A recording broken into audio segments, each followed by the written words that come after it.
Dans sa vie précédente, il était un capitaine mercenaire sans nom, né trop bas pour atteindre le sommet. Pas de talent, pas de statut, pas d'avenir, peu importe ses efforts. Mais après sa mort, il se réveille comme le troisième fils du grand-duc. Cette fois, il a enfin tout ce qui lui manquait. Du sang noble, un talent incroyable et des ressources infinies. Armé de l'expérience d'un mercenaire aguerri, il recommence à gravir les sommets. Que se passe-t-il quand un homme qui n'avait rien reçoit tout? Un mercenaire qui ne meurt jamais au combat est bon marché. Et il est payé cher car il est prêt à mourir pour son maître. Le problème, c'est que le protagoniste doit écouter ces absurdités chaque jour. Tel est le destin d'un mercenaire. Il a jeté un œil sur le champ de bataille et a dit que les aristocrates sont tous prévisibles. Lorsqu'ils sont nécessaires, ils promettent des terres, même des titres, mais ensuite ils reviennent sur leurs paroles. Il s'est tourné vers son employeur et a dit que ce qu'il venait de dire était encore plus surprenant. Il a du mal entendre. Il a raison.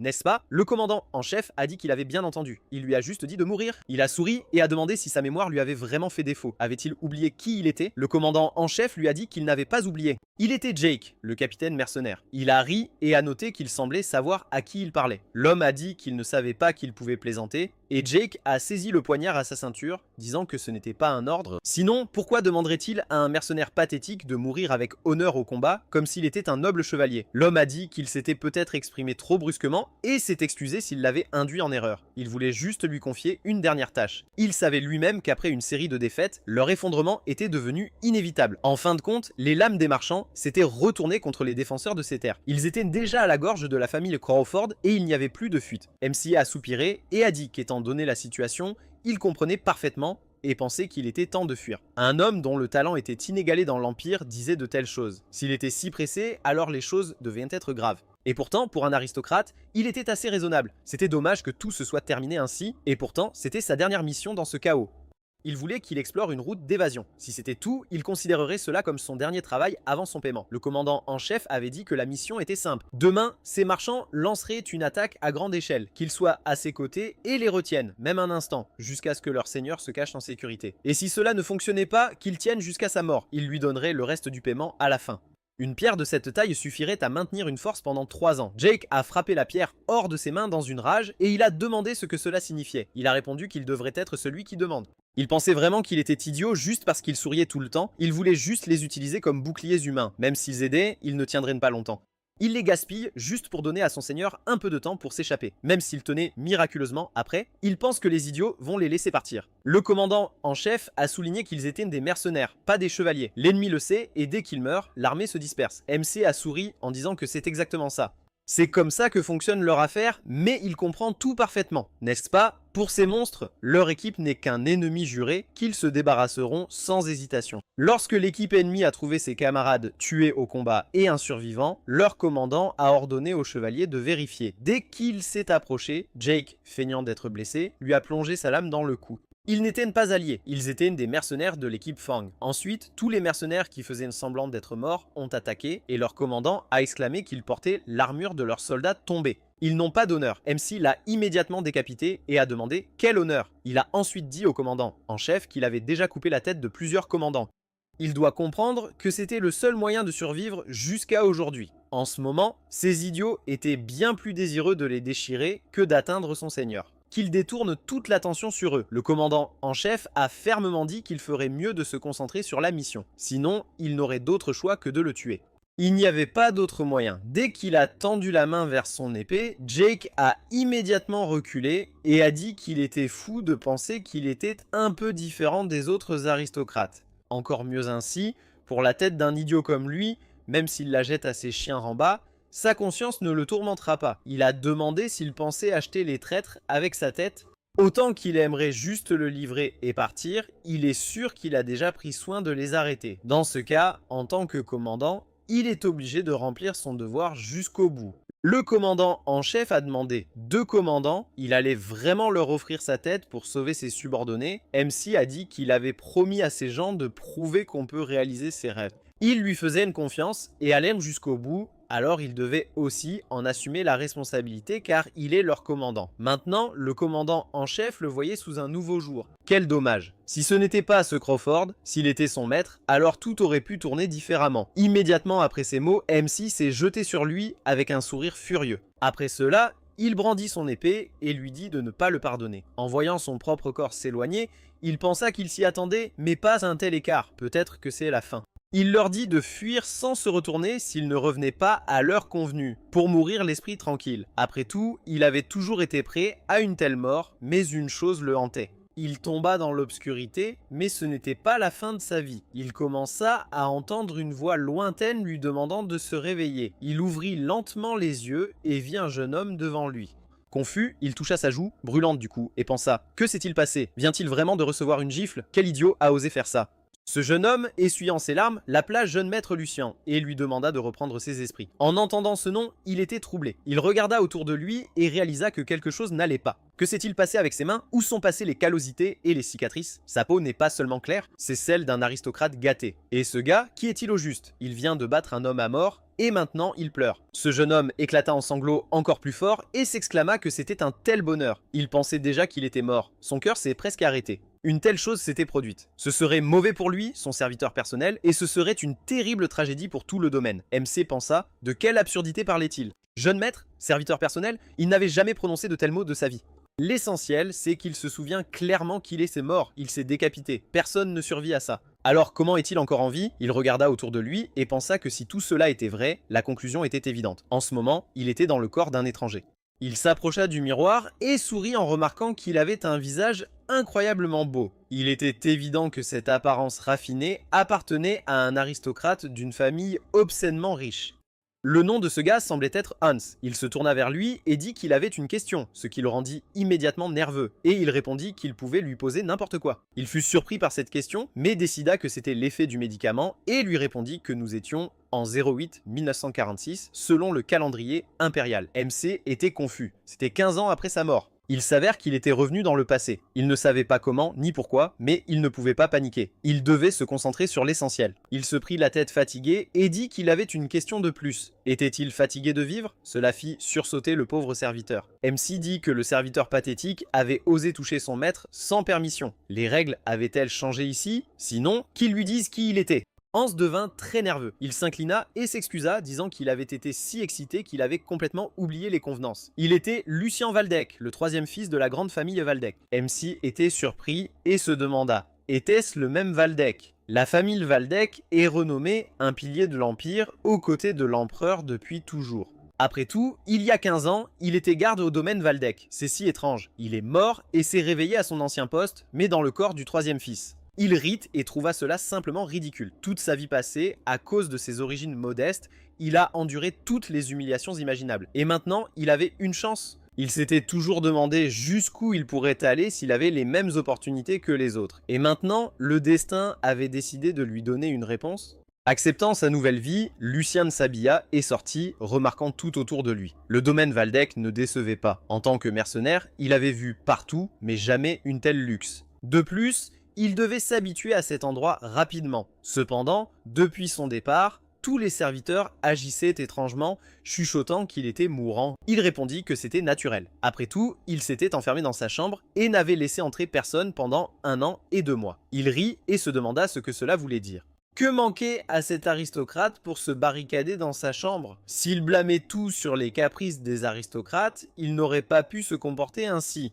Homme de principe et de conviction inébranlable, l'archiduc Sigmund. Cet homme ne laisserait certainement pas son fils pourrir dans un coin. Soit Lucien était un paresseux désespéré sur le point d'être déshérité, soit l'archiduc avait une bonne raison de fermer les yeux. Il devait éviter de rencontrer son père à tout prix. Voir le jeune maître après une année entière était une joie immense pour le humble majordome. Comment se sentait-il? Avait-il des difficultés à marcher? Lucien se souvenait de lui. Cet homme servait aussi dans la maison Waldeck. C'était le majordome en chef d'Edwin. Dans sa jeunesse, il était venu ici comme otage d'une famille ennemie. Mais ses talents exceptionnels furent reconnus et il fut chargé de la gestion de tout le foyer. Il était le bras droit de l'archiduc Sigmund. Les choses allaient mal. Il était tombé sur celui qu'il voulait le moins voir. Il ne pouvait s'empêcher de remarquer ses manières de rue. La seule chose qui le sauva, c'est que le majordome n'avait pas vu Lucien depuis 1 an. Dans ce cas, il devait jouer le plus noble des hommes qu'il connaissait. Il adopta l'attitude du commandant en chef et dit au majordome avec un sourire qu'il était très reconnaissant de son inquiétude. Grâce à ses prières, il allait beaucoup mieux. Il avait négligé ses devoirs si longtemps, enfermé dans sa chambre, qu'il décida de sortir et de voir comment allaient les choses au domaine. Le fait de le rencontrer était un grand succès. Il espérait que leur famille prospérait. Edwin semblait surpris par son comportement, mais il ne le montra pas et lui répondit avec un sourire que la maison Waldeck était plus puissante que jamais. Et il était heureux de voir qu'il était aussi plein de force. Il rit et demanda demanda quel problème il pouvait y avoir quand il était en charge.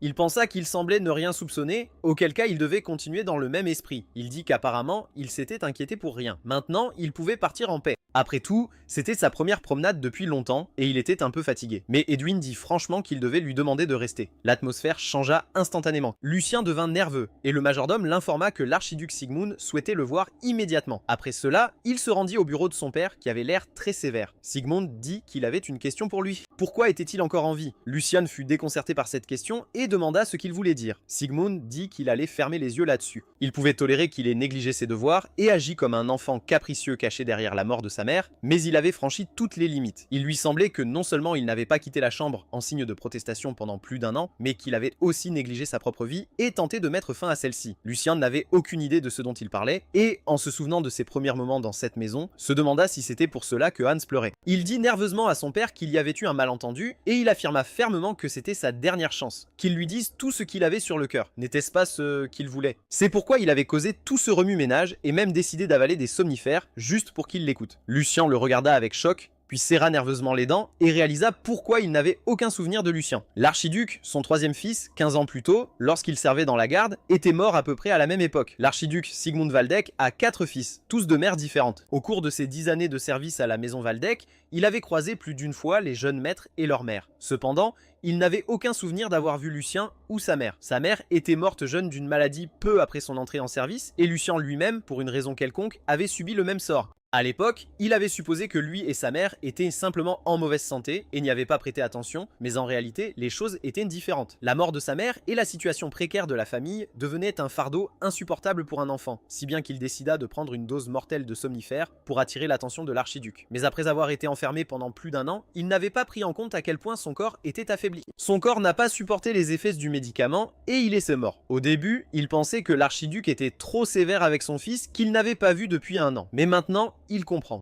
Peu importe à quel point il était un grand dirigeant, dans son cœur, il devait être terriblement inquiet comme tout père pour son enfant. Mais ce n'était pas le moment de s'inquiéter des sentiments des autres. Il lui a clairement fait comprendre que c'était sa dernière chance. C'est un véritable ultimatum. Il sent presque son avenir doré s'effondrer. S'il prononce même un mot que le duc n'aime pas, au mieux, il sera exilé dans un monastère éloigné pour expier ses péchés, coupé du monde. Ou pire, il sera envoyé dans le froid du Nord à lutter contre des monstres.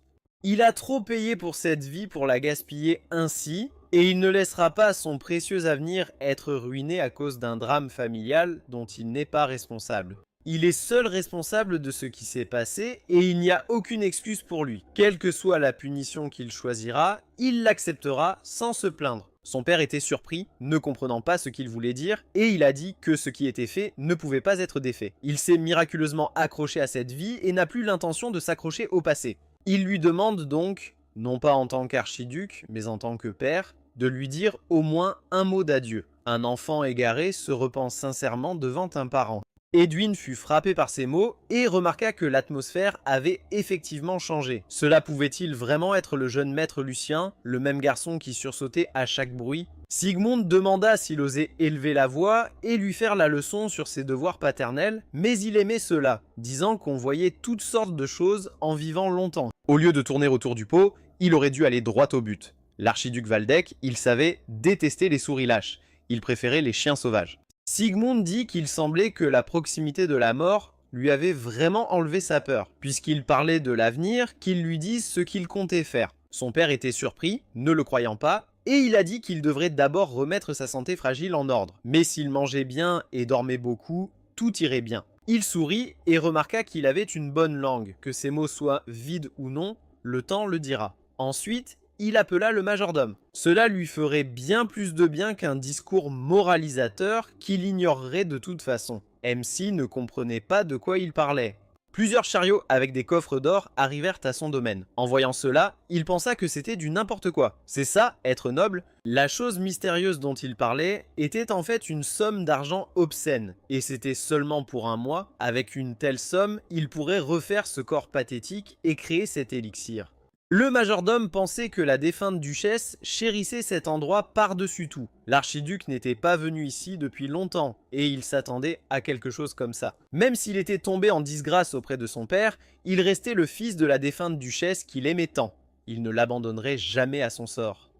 Ses yeux étaient toujours en mouvement, comme s'il avait mortellement peur de quelque chose. Dès qu'il élevait la voix, il se mettait à pleurer comme un chien battu. Mais aujourd'hui, pour la première fois, il se surprit à penser qu'il pouvait avoir tort. Lui aussi. N'avait-il pas vu Lucien croiser son regard et exprimer son avis? Edwin dit avec un sourire qu'il s'était montré étonnamment ferme, avec un vrai calme et dignité. Le jeune maître était naturellement réfléchi et doux. Sigmund sourit et dit qu'il devait encore le découvrir. Les épreuves qui attendaient cet enfant ne pouvaient pas être surmontées par de simples paroles. L'allocation du jeune maître Lucien avait été rétablie, mais des preuves de détournement avaient été découvertes. L'enquête indiquait que le second maître, Giotti Valdec, était impliqué. Sigmund nota que le garçon était capable, mais trop étroit d'esprit, et c'était son principal défaut. Il comprenait son aversion pour les proches de son fils cadet. Sigmund lui dit de ne pas s'en mêler, et il demanda si ce n'était pas trop cruel. Il commençait à peine à faire ses premiers pas. De toute façon, Lucien payait simplement pour sa lâcheté de l'année dernière. Tout s'était bien passé, et il était curieux de voir comment il gérerait cela. Bien que le sang Valdec puisse être la clé, la porte devait être ouverte de ses propres mains. Quelques jours plus tard, MC se renferma dans sa chambre. Le jeune maître dit que la conversation avec le duc s'était bien passée et que le financement avait été rétabli. Mais connaissant leur relation, cela devait être difficile. Mais Lucien ne s'inquiétait pas du tout. Il pensait seulement à comment gérer l'argent. À ce moment-là, il préparait cet élixir. Il essuya la sueur de son front, jeta un coup d'œil aux notes du livre et pensa que Hans avait probablement beaucoup de questions. Mais comme il gardait la porte comme on le lui ordonnait, il ne manquait pas de loyauté. Le fils du duc s'est soudainement mis aux instruments alchimiques, même s'il ne les avait jamais manipulés auparavant, et il cherchait également une herbe qui coûte une somme d'argent exorbitante car elle ne pousse qu'au clair de lune. Sans parler du fait que ses propriétés ne sont pas entièrement comprises. C'est ce qu'on appelle l'herbe de lune. Et pour couronner le tout, ce gamin a dépensé jusqu'à la dernière pièce pour l'acheter. Il a demandé à Hans d'acheter toute l'herbe de lune. Il a peut-être l'air fou maintenant, mais dans seulement un an, le prix sera multiplié par 10, voire 20. Alors, l'herbe de lune vaudra une fortune. Il rit de joie, puis se ressaisit et pensa qu'il fallait reconnaître le courage de l'alchimiste. À cette époque, le succès de ce remède était très douteux, et pourtant ils ont pris le risque et ont acheté toute l'herbe de lune de l'Empire. C'était un pari de toute une vie dont dépendait le sort de leur guilde. Et grâce à leur audace, le nectar, la boisson des dieux, fut créé. Pour avoir osé donner le nom des dieux à une simple potion, ils ont même été accusés de blasphème. Mais dès que les propriétés du nectar ont été révélées, tout le monde s'est immédiatement mis à chanter ses louanges, oubliant les menaces précédentes. Il déboucha la bouteille et inspira l'arôme de l'élixir, souriant de contentement. Il y a plus de 1000 ans, il existait une vérité absolue et irréfutable. Le niveau d'alto était déterminé dès la naissance, et cette limite était impossible à dépasser. Le talent inné était entre les mains du destin et personne ne pouvait changer sa nature. Quels que soient les efforts déployés, il était impossible de briser ses limitations, mais c'était la vieille croyance. Ce qui a brisé cette loi immuable, c'est précisément le nectar. Le simple fait d'en boire suffisait à transformer même un médiocre complet en un épéiste passable. Bien entendu, l'efficacité de sa version était loin d'être comparable à l'original. En termes de qualité, il s'agissait plutôt d'une contrefaçon bon marché. Mais pour remettre sur pied un corps aussi meurtri, il n'y avait pas de meilleur remède désormais. Il a eu de la chance. Lorsque les troubles engloutirent plus tard l'Empire, la guilde des alchimistes fut la première à brûler. La recette du nectar, qui avait bouleversé le rapport de force, fut jugée trop dangereuse et donc détruite. Il a donc pu recréer quelque chose de similaire en rassemblant toutes les informations disponibles. Bien sûr, la plupart sont morts des effets secondaires au cours de l'expérience, mais il a écarté cette idée, décidant d'arrêter de tergiverser et d'essayer l'élixir, pensant que ce qui comptait était ce qui se passerait ensuite. Le résultat de la conversion du pouvoir de la nature en force personnelle, le mana. La qualité et la puissance qui peuvent être extraites diffèrent considérablement en fonction du déroulement de la circulation. Le processus de distribution et de retour du mana dans tout le corps. Maintenant, il utilise le pouvoir du nectar pour élargir de force les canaux bloqués de ce corps. Mais même si les canaux s'ouvraient, que se passerait-il réellement? Il n'y a aucune résistance dans le corps. Aucune douleur qui survient inévitablement lors de l'absorption du mana. Au contraire, le mana circule librement comme s'il retournait à son élément natif. Même le corps des nouveau-nés contient des impuretés qui interfèrent avec la circulation. Lucien pourrait-il vraiment faire partie de ceux qu'on appelle les génies? Le soir tombait. Hans marchait pensivement en attendant le jeune maître, puis les portes s'ouvrirent enfin. MC a demandé si quelque chose s'était passé pendant qu'il attendait. Un domestique se précipita vers lui, les larmes aux yeux, lui demandant s'il savait combien de temps s'était écoulé depuis son entrée. Il l'a appelé, mais il n'a pas répondu. Il avait strictement interdit l'entrée, alors il est resté dehors. Il avait tellement peur qu'il lui soit arrivé quelque chose. En voyant son sourire et ses yeux confiants, il se tut. Puis, perplexe, il prononça son nom et commença à l'examiner, sachant que c'était lui. Lucien sourit et l'appela mentalement un scélérat. Il connaissait l'ancien Lucien mieux que quiconque. Ce corps a besoin de beaucoup de nourriture et de temps pour devenir plus fort, donc extérieurement, il n'a pas encore beaucoup changé. Il en est sûr, le potentiel de ce garçon le place au niveau des plus grands héros qui ont changé le monde. Il a dit à Hans que tout cela était possible grâce à lui. Il ne comprenait pas, alors il lui a dit de se souvenir et d'écouter attentivement. Il ne répéterait pas. Il a ri sinistrement et lui a ordonné de tout vendre. Hans le regarda étrangement et MC pensa avec un sourire qu'il était jaloux. À son époque, de tels aristocrates étaient rares. Lucien sourit et pensa à quel point c'était béni. La vie pouvait-elle vraiment être si simple? Un dîner somptueux est toujours prévu. Les chambres sont impeccablement propres et il n'a pas levé le petit doigt, ils font même son lit pour lui. Il sortit un morceau de papier où il s'était dessiné quand il était encore mercenaire, nommé Jake. Il demanda au capitaine à ce sujet. Cette rencontre ne lui apporterait qu'un mal de tête supplémentaire, et il n'était pas prêt à revoir son ancien moi. Il dit qu'il ne remettrait jamais les pieds sur le terrain d'entraînement. Il demanda, perplexe, a-t-il vraiment dit ça? Hans s'exclama avec irritation qu'il avait vraiment dit ça. Il jura qu'après ce combat avec le deuxième jeune maître, il ne retournerait jamais là-bas. L'escrime était une compétence obligatoire pour les enfants du grand-duc, donc c'était l'excuse parfaite pour le deuxième jeune maître. Tout cela appartenait au passé. Hans était inquiet et MC lui dit avec assurance de lui faire confiance. À ce moment-là, un chevalier nommé Hendrik apprit que le jeune maître était venu ici de son plein gré, ce qui l'étonna. Son subordonné dit qu'il inspectait actuellement le terrain d'entraînement avec son serviteur, et lui, en tournant pensivement sa moustache, se demanda pourquoi ce jeune homme était venu ici. Il ne pouvait pas oublier ce qui s'était passé ce jour-là. Bien que cela puisse jouer en sa faveur, il ordonna un rapport immédiat au deuxième jeune maître, et il préparerait un accueil chaleureux à son arrivée. Pendant ce temps, Lucien regardait autour de lui avec surprise. Il espérait un tel retournement de situation, mais cela dépassait toutes ses attentes. Non seulement il y avait d'excellentes armes qui ne se briseraient pas au premier coup, mais il y avait aussi beaucoup d'espace pour manœuvrer. Toute cette richesse appartenait à une seule personne. S'il pouvait s'entraîner dans un tel endroit, peut-être pourrait-il sauver plus de ses hommes. Cette pensée le rendit légèrement mélancolique. Mais il fut rapidement distrait par la voix d'un chevalier qui s'approchait. Hendrik dit que ses yeux ne l'avaient pas trompé. C'était bien le troisième jeune maître. Quelle surprise! Il n'a même pas cru la nouvelle au début. Il se souvient encore qu'il y a un an, lors d'un entraînement avec Lord Jordi, il s'était enfui d'ici par peur, n'osant même pas se retourner. Il était exactement comme un agneau fuyant un loup. Apparemment, c'est pourquoi il tremblait encore de peur à la vue de cet endroit, puisqu'il avait entraîné un serviteur dans le saint lieu des guerriers. Il ne s'était pas vu depuis longtemps. Il se souvient comment, il y a un an, il avait personnellement corrigé sa posture avec le deuxième jeune maître. S'il ne l'avait pas oublié, il se rappelait comment il tremblait de peur. Mais il n'en profitait que, disant que c'était un temps glorieux. MC sourit à ses paroles, pensant qu'il était si insolent. Un chevalier est l'incarnation de l'honneur et de la loyauté. En règle générale, ils viennent de familles nobles. Dès leur jeune âge, ils subissent un entraînement au combat rigoureux et apprennent l'étiquette. Et ce n'est qu'après avoir accumulé suffisamment de mérite sur le champ de bataille qu'ils reçoivent le titre de chevalier. À la fin, ils ne sont pas différents de chiens de garde et de colliers coûteux. Ou du moins c'est ce qu'on dit, que le seigneur les couvre de richesses et d'honneur. Ils sont tenus de respecter le porteur de sang noble, mais celui-ci ose se comporter si insolemment. Apparemment, la position précaire de Lucien a joué un rôle, mais après tout, il n'est que le chien de Jordi. Il n'est devenu si débauché que parce qu'il se sent soutenu. S'il le pouvait, il lui ferait subir un entraînement infernal. Il s'imaginait déjà lui lancer des couteaux. Mais s'il le faisait, l'archiduc ne lui pardonnerait pas. En tout cas, les chevaliers sont la principale force de combat de leur famille. Une punition sans procédures officielles ne ferait qu'accroître les tensions entre le seigneur et ses vassaux. C'est l'essence de la sagesse ancienne, développant le corps, mais tout cela n'a de sens que si le chemin vers la magie est ouvert. À 16 ans, ce chemin se ferme, et la technique devient de simples exercices. La forme d'épée sans illumination n'est qu'une coquille vide.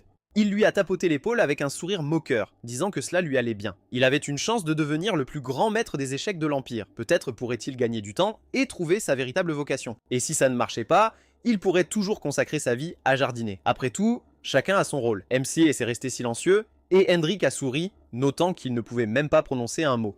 Pour commencer, l'affirmation que le chemin de la magie se ferme à 16 ans est un mensonge, une absurdité qui s'effondrera au premier test. Mais cela n'a pas d'importance. Il peut juste faire l'idiot, car l'objectif serait déjà atteint. Une créature sans valeur, moquée par ses propres serviteurs qui avaient peur de bouger. Un personnage pathétique, tout comme il y a un an. Lucien a soudain commencé à agir comme l'ancien propriétaire du corps et a dit que quelque chose dans ses paroles ne correspondait pas à ce qu'il savait. Le chemin de la magie se ferme à 35 ans, pas à 16. Donc, autant qu'il sache, rien ne l'empêche de commencer son entraînement tout de suite. Le chevalier est devenu légèrement nerveux, mais ne l'a pas montré et a demandé avec moquerie s'il en était si sûr. MC a dit qu'il avait tort, son frère Jordi pensait-il aussi cela? Il a répondu que cela allait de soi. C'était un fait bien connu, il a lissé ses cheveux avec satisfaction et a pensé que c'était la fin. Dès que son nom était mentionné, il n'oserait même pas contester. Lucien s'a dit que tout était correct. Son frère disait la même chose. Il a soudain attrapé Hans par la tête et a dit qu'il semblait qu'une malédiction pesait sur la maison Waldeck. Il le pensait aussi, n'est-ce pas? Il se sentait légèrement mal à l'aise à cause de ses actions, puis il s'est pris la tête et a crié au chevalier. Pourquoi le traînait-il là-dedans? Il remettait en question une vérité évidente, connue même d'un chien commun, et ils étaient encore confus à ce sujet. À leur âge, combien de talents ce fait erroné leur avait-il privé d'une chance?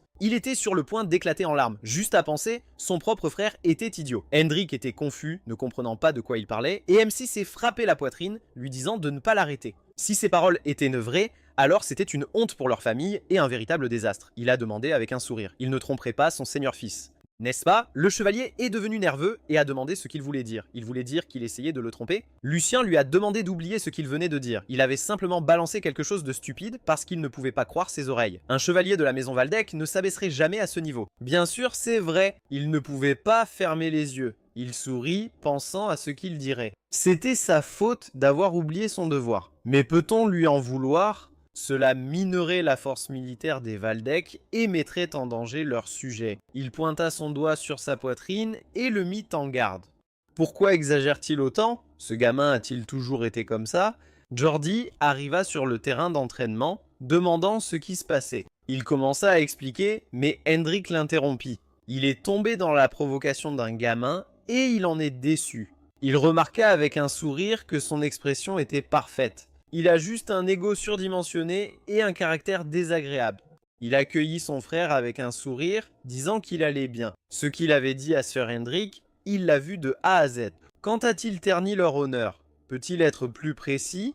Il ne pouvait pas échapper à la réponse, mais il ne le gronderait pas. Il ne supportait même pas l'entraînement à l'épée, il s'est enfui par peur, et il pense vraiment avoir le droit de lui reprocher quoi que ce soit. Pour commencer, qu'il apprenne à respecter les chevaliers, car c'est grâce à eux que la lignée Waldeck existe encore. Il se tourna vers eux et demanda pardon pour le tumulte causé par son frère. C'était juste l'erreur d'un enfant idiot, alors il leur demanda d'être indulgents. Désormais, il surveillerait de plus près son jeune frère indiscipliné. En voyant son sourire sournois, Lucien pensa avec un visage grave, alors c'est comme ça qu'il a décidé de jouer, il avait quand même un cerveau.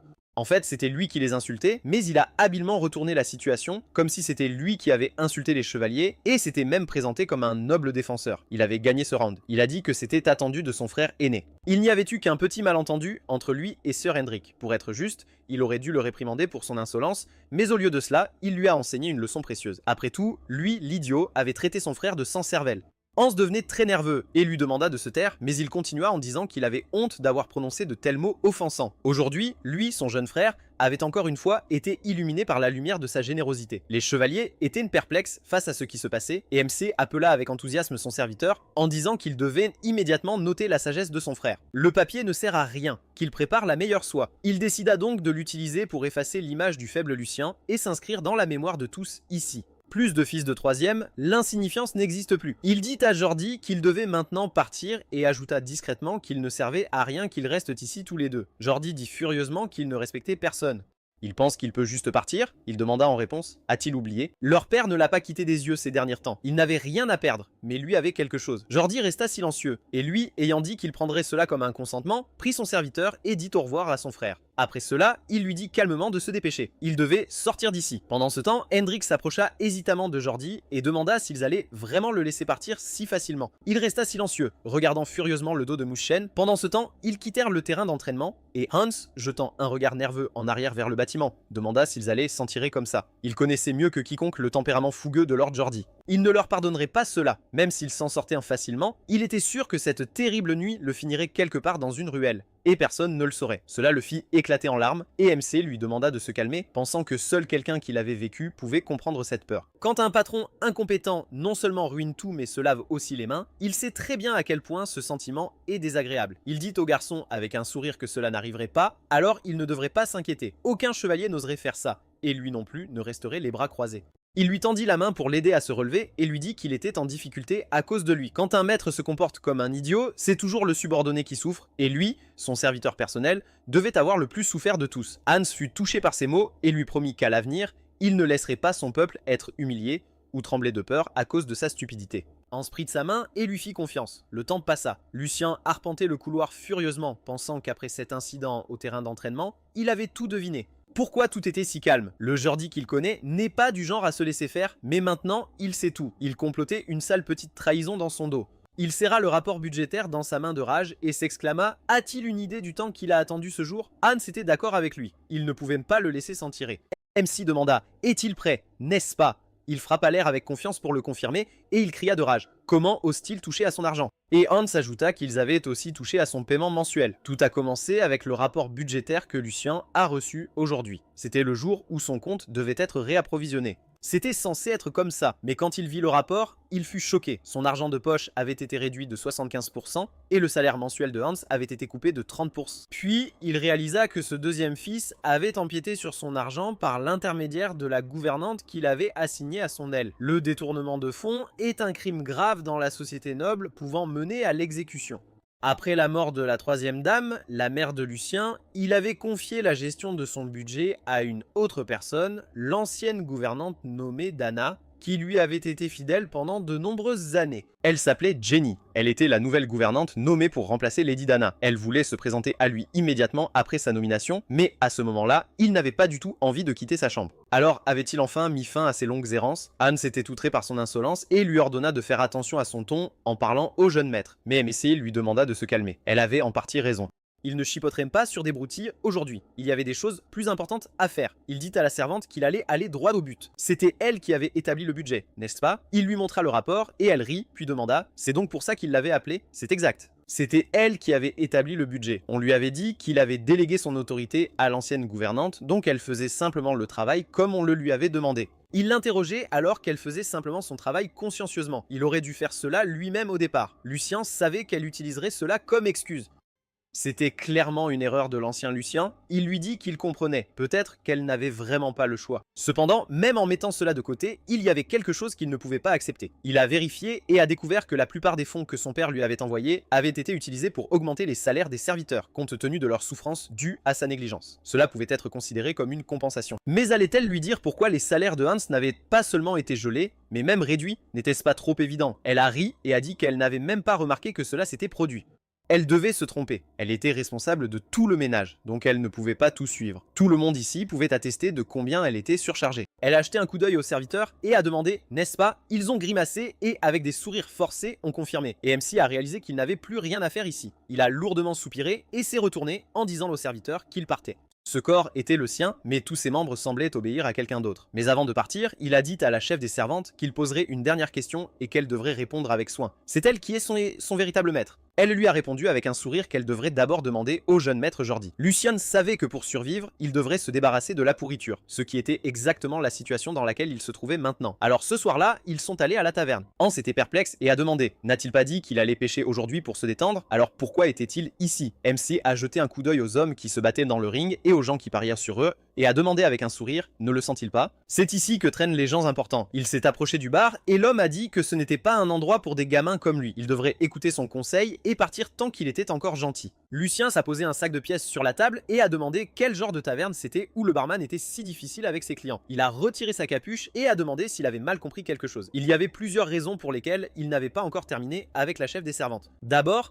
elle n'était pas juste la chef des servantes, elle était la fille de la nourrice qui avait élevé Jordi depuis son berceau. S'il la touchait, il s'attirerait encore plus d'ennuis. Ensuite, le camp de Lucien était dans un désordre complet, encore pire qu'il ne le pensait. Et si la situation était si mauvaise, la solution devait être proportionnelle. Enfin, le grand-duc ne pouvait simplement pas ignorer cela. En d'autres termes, nettoyer ce chaos est probablement un autre test. Alors, il devra leur montrer sa valeur. Dès qu'il a montré les pièces au barman, celui-ci a commencé à se comporter plus poliment envers lui et l'a fait asseoir à la table de jeu. Il a pris les cartes et a pensé qu'il pourrait aussi gagner de l'argent ici. Le temps passait, il a battu une autre personne et tout le monde s'est agglutiné autour de leur table, regardant Lucien avec intérêt. L'homme était choqué d'avoir perdu, et MC a demandé « C'est tout ?» Son intérêt venait juste de s'éveiller. Peut-être devrait-il rester et jouer une autre partie? Il a refusé, craignant de perdre encore plus d'argent. Et Hans, regardant cette pile de jetons, s'est pris la tête dans les mains et a demandé avec choc quand il avait même appris à jouer comme ça. Lucian a tranquillement posé ses pieds sur la table et a appelé le prochain joueur. Est-il vraiment possible que personne ne puisse le battre? Il est venu ici à cause des rumeurs. Mais c'est tout ce qu'ils peuvent faire. Il pensait qu'il était temps de passer à l'action. Les portes se s'ouvrirent brusquement. Il les regarda et pensa qu'il était à l'heure. Redressant sa chemise, l'homme s'approcha de lui avec un sourire et s'excusa de ne pas avoir reconnu un invité si important.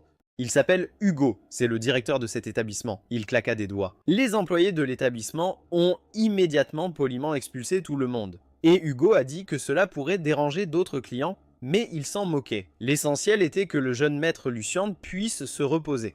Peut-être qu'on ne peut pas survivre dans son monde sans une telle intuition. Hugo s'excusa à nouveau pour le retard, et il lui dit de ne pas s'inquiéter. Il était juste venu se détendre. L'homme jeta un coup d'œil à sa table et dit que c'était vraiment impressionnant. Il n'avait pas vu un invité gagner un tel jackpot depuis longtemps. Cela le dérangerait-il s'il faisait personnellement le pari? Il sourit avec intérêt et dit qu'il n'était bien sûr pas aussi bon que lui. Mais en tant que directeur de cet endroit, il avait appris quelques astuces avec le temps. Que dirait-il de passer le temps? Hans trouvait tout cela plutôt douteux et demanda à Lucien de rentrer chez lui. Ils avaient déjà assez gagné. Il avait un très mauvais pressentiment à propos de cet homme. Il avait vu beaucoup de gens effrayants au palais, donc il savait que de tels yeux étaient rares. MC le regarda et pensa que ses années de service n'avaient pas été vaines, et peut-être avait-il raison. Son voyage a commencé dans les ruelles sombres d'une certaine ville. Il n'avait rien d'autre que sa force brute, mais grâce à la violence et aux intrigues, personne ne pouvait se mettre en travers de son chemin.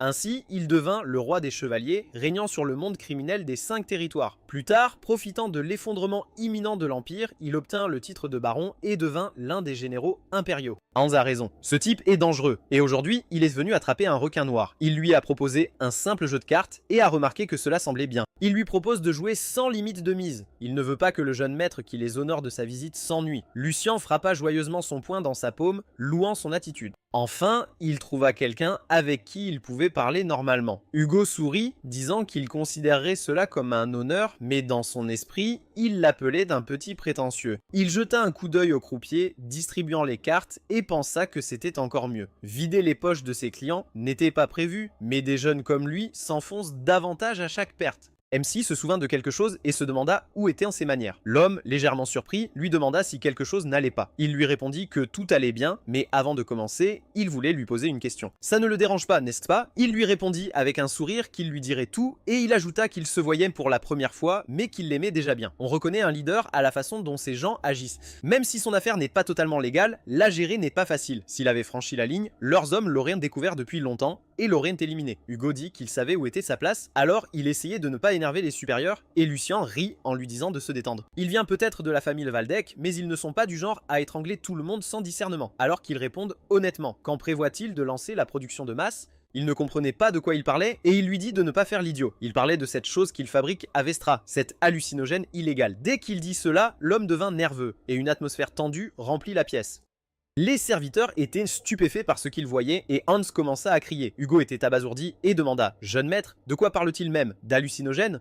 Qu'est-ce que c'est? Lucien demanda à nouveau. Il avait parfaitement entendu, alors pourquoi se donner la peine de demander? N'était-il pas engagé par la famille de la marquise de Logron? Il rit et continua en disant que cela avait été fait pour déstabiliser Waldeck avec du trafic de substances, pensant que la marquise se rabaisserait à de telles manigances. Y a-t-il une limite à ne pas franchir? Est-ce qu'il est d'accord avec ça? Bien que non, dans ce cas, c'est probablement lui qui frappe. Où trouverait-on une telle impudence pour renverser quelque chose comme ça sur les terres de Waldeck? Des têtes de mules comme des exceptions. Il dira « L'éternité se révèle. Waldeck est le pire adversaire possible. » Au départ, cela n'aurait été découvert que 2 ans plus tard, puis le duc aurait reçu un rapport sur les substances dans ses terres. Il aurait fermé l'établissement, mais Hugo aurait fui la ville d'ici là. L'expérience des échecs passés s'est révélée utile. Hugo s'inclina et dit que c'était un malentendu. Il n'était qu'un petit marchand comptant les sous dans sa boutique. Comment peut-il vendre quelque chose comme ça? Son corps entier tremblait et il criait que des gens envieux avaient probablement répandu une rumeur sale à son sujet. Donnez-lui une chance, et il trouverait lui-même celui qui l'a répandue. Et maintenant, Lucien demanda à nouveau. Il dit que c'est une fausse rumeur, n'est-ce pas? Donc le moulin Harry qu'il dirige n'est rien de plus qu'un moulin ordinaire, et le passage souterrain en dessous n'est qu'une sortie arrière du palais. Il demandera une dernière fois à quel stade en est son plan. Hugo était pétrifié d'horreur et se demanda s'il savait vraiment pour la fausse boutique et le passage secret. S'il savait autant, il n'y avait pas de raison de faire des excuses. Peut-être devrait-il le tuer. Ce noble gamin, sans défense, pouvait être achevé d'un coup. Un des serveurs a saisi son arme et Lucien lui a dit de bien réfléchir avant d'agir. Hans tremblait et pleurait de peur et Lucien a continué en disant que sa vie était en jeu. Hugo se demandait ce qu'il pensait. Attaquer l'air de Waldeck était-il comme demander la mort? Il fronça les sourcils, puis réalisa qu'il devait sauver sa peau et tomba à genoux en suppliant. Il n'était pas venu le voir pour rien, sinon sa tête aurait volé. Lucien sourit et Hugo continua à pleurer et criait qu'il lui obéirait. Et s'il lui ordonnait d'aboyer, alors il aboyerait. Qu'il lui demande de ramper, et il ramperait, mais qu'il lui épargne la vie, jeune maître. Lucien triait les jetons sur la table quand il en jeta un et dit qu'un chien obéissant ne lui ferait pas de mal. Il avait vraiment besoin de bras supplémentaires. Qu'il lui ordonne, et il le fera. Lucien dit, mais s'il sait, n'est-ce pas ennuyeux? Il ne ressemble pas à quelqu'un qui est content d'être un chien de chasse. Lucien lui prit les mains, l'appela par son nom et lui demanda s'il voulait devenir chevalier. Hugo était stupéfait et ne savait pas quoi dire. Veut-il devenir chevalier? Il en avait rêvé comme un fou, mais finalement, il avait dû céder car la réalité avait mis les choses en place. Après tout, sa naissance basse ne pouvait pas être changée. Alors, voulait-il devenir chevalier? Il commença à tomber au sol et réalisa qu'il vendrait son âme pour y parvenir. Lucien jura sur l'honneur de la famille Waldeck. S'il avait assez d'honneur et de dignité pour ne pas avoir honte, son statut ne serait pas un obstacle. Ne voudrait-il pas vivre avec un être humain plutôt qu'un outil? Hugo le regarda furtivement, avec espoir. Quelques jours plus tard, un nouveau jour se leva.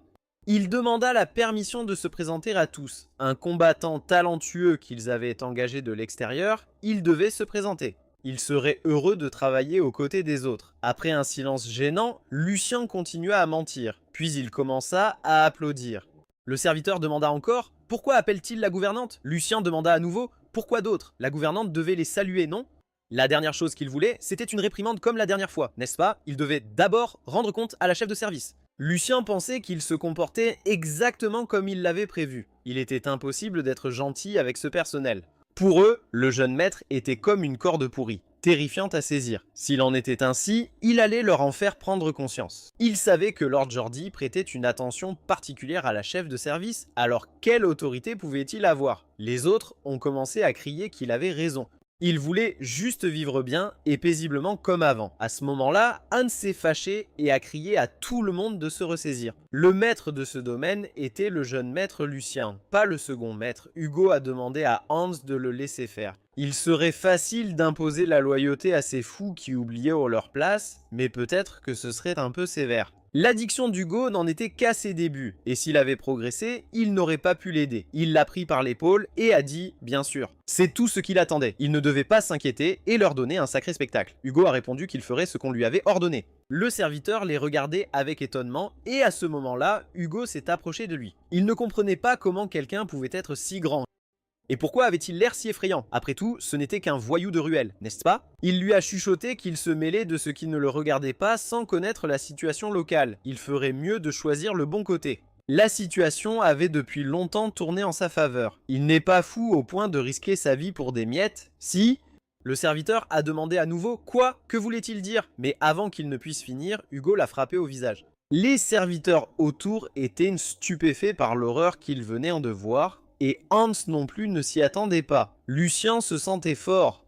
Qu'est-ce qui ne va pas? Pourquoi est-il si violent? Même si le jeune maître l'a amené, il pensait vraiment pouvoir agir ainsi. Hugo a répondu qu'il avait tous les droits. Après tout, il était spécialisé dans l'élevage d'imbéciles. Au bout d'un moment, le même serviteur s'est redressé et le bruit a repris. Pense-t-il vraiment pouvoir s'en tirer? On lui a dit de se taire et d'écouter, mais elle ne comprenait toujours pas la situation. Jenny s'est mise en colère et a demandé comment il osait lui parler ainsi. Il paillerait pour ce qu'il avait fait. Mais avant qu'elle ne puisse finir sa phrase, elle est entrée dans la chambre de Lucien et a vu tous les serviteurs à genoux. Lucien s'est levé et a regardé par la fenêtre, puis s'est tourné en souriant en demandant « Ils sont là ?» Il ne leur avait demandé que de l'amener, mais il semblait que tout le monde était trop enthousiaste. Pensait-il vraiment pouvoir s'en tirer s'il espérait l'intimider? Il se trompait lourdement. Maître Jordi ne laisserait pas passer ça.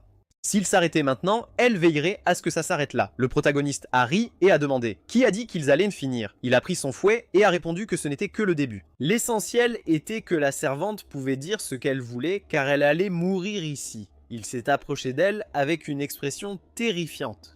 Elle avait une raison convaincante. Et l'objectif était clair, et surtout, c'était gravé dans les mémoires. En d'autres termes, même sans remplacer tous les serviteurs, cela suffirait. Il échangea des regards avec Jenny et réalisa qu'aujourd'hui, il transmettrait ce message au duc. C'était dommage pour le faible. Le troisième fils n'existait plus. Après tout, sa mère était la nourrice de Maître Jordi et elle était sa fille, donc elles étaient pratiquement comme frère et sœur. À ce moment-là, Lucien resta silencieux un long moment. Cela ne l'offensait pas, si elle avait encore des atouts, qu'elle les joue. Elle a dit son nom et a ensuite réalisé qu'elle ne pouvait rien dire d'autre.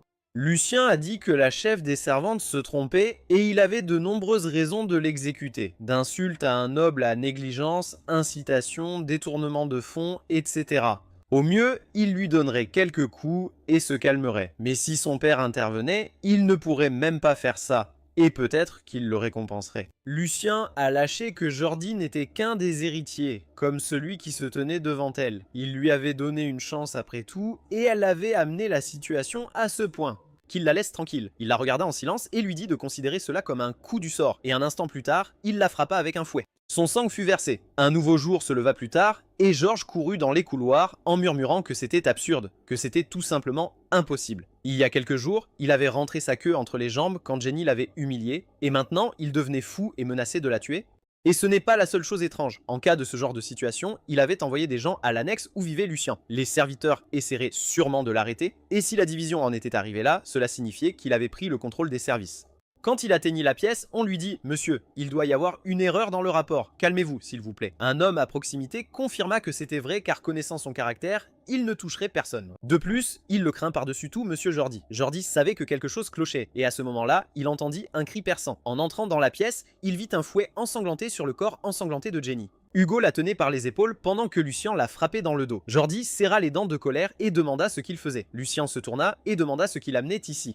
Il devrait lui pardonner. Il était occupé en ce moment, donc il semblait qu'il devrait revenir plus tard. Aujourd'hui, il avait l'intention d'éradiquer cette infection jusqu'à la racine. Il ordonna à Hugo de la soulever, et il confirma qu'il le ferait tout de suite. À ce moment-là, Jordi cria à Oliver et Berthe de prendre rapidement Jenny. Ils répondirent qu'ils avaient tout compris, puis se précipitèrent vers elle. Mais Lucien appela Hugo et dit que si quelqu'un s'approchait à moins de 3 pas, il devait trancher la gorge du serviteur. Il prenait l'entière responsabilité. Quand les serviteurs entendirent cela, ils furent stupéfaits.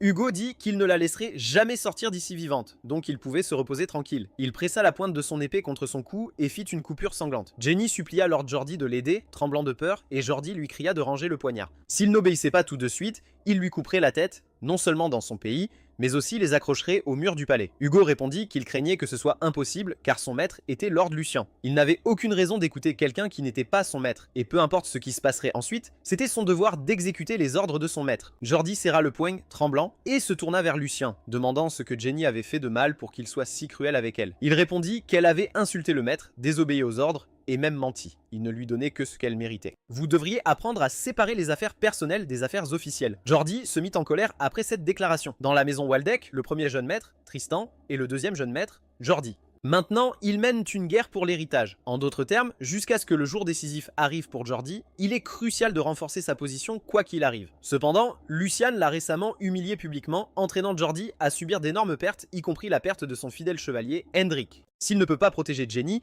qui est comme sa main droite, cela sera inévitablement un tournant. Et ensuite, la méfiance et le doute commenceront à se répandre parmi ses partisans. En bref, c'est un échec complet. Il a dit qu'il avait gagné, qu'il la laisse partir. À ce moment-là, tous les serviteurs se tournèrent vers lui, stupéfaits, et Hans avait aussi l'air abasourdi. Jenny commença à pleurer, et Lucien resta silencieux un long moment, pensant que ce n'était même pas drôle. Veut-il juste tout étouffer d'un mot? Après avoir pillé la propriété d'autrui, pense-t-il que sa langue est en or? Les nobles sont des gens très étranges, et il demanda « De quoi parles-tu, frère ?» Que veux-tu dire? D'une part, il s'acquittait simplement de ses devoirs en tant que troisième jeune maître. Et de plus, le détournement de fonds est un crime dont personne ne peut échapper, peu importe son statut. Si tout était simplement caché, que penseraient les gens? Si son estimé frère posait la question avec tant de sincérité, il serait prêt à fermer les yeux, mais il manquait d'autorité. Jordi tremblait déjà de colère et lui demanda d'arrêter de tourner autour du pot et de le laisser dire ce qu'il voulait. Lucien répondit que depuis des temps anciens, ceux qui empiétaient sur la propriété d'autrui étaient généralement punis en conséquence, remboursant plusieurs fois le montant volé. Il demanda « Frère, Quel prix voulait-il dire? Un nouveau jour se leva quelque temps plus tard, et Sigmund se tenait à la fenêtre avec une expression pensive. Il se rappelait que l'incident avait été résolu et demanda au majordome si le rapport était vrai.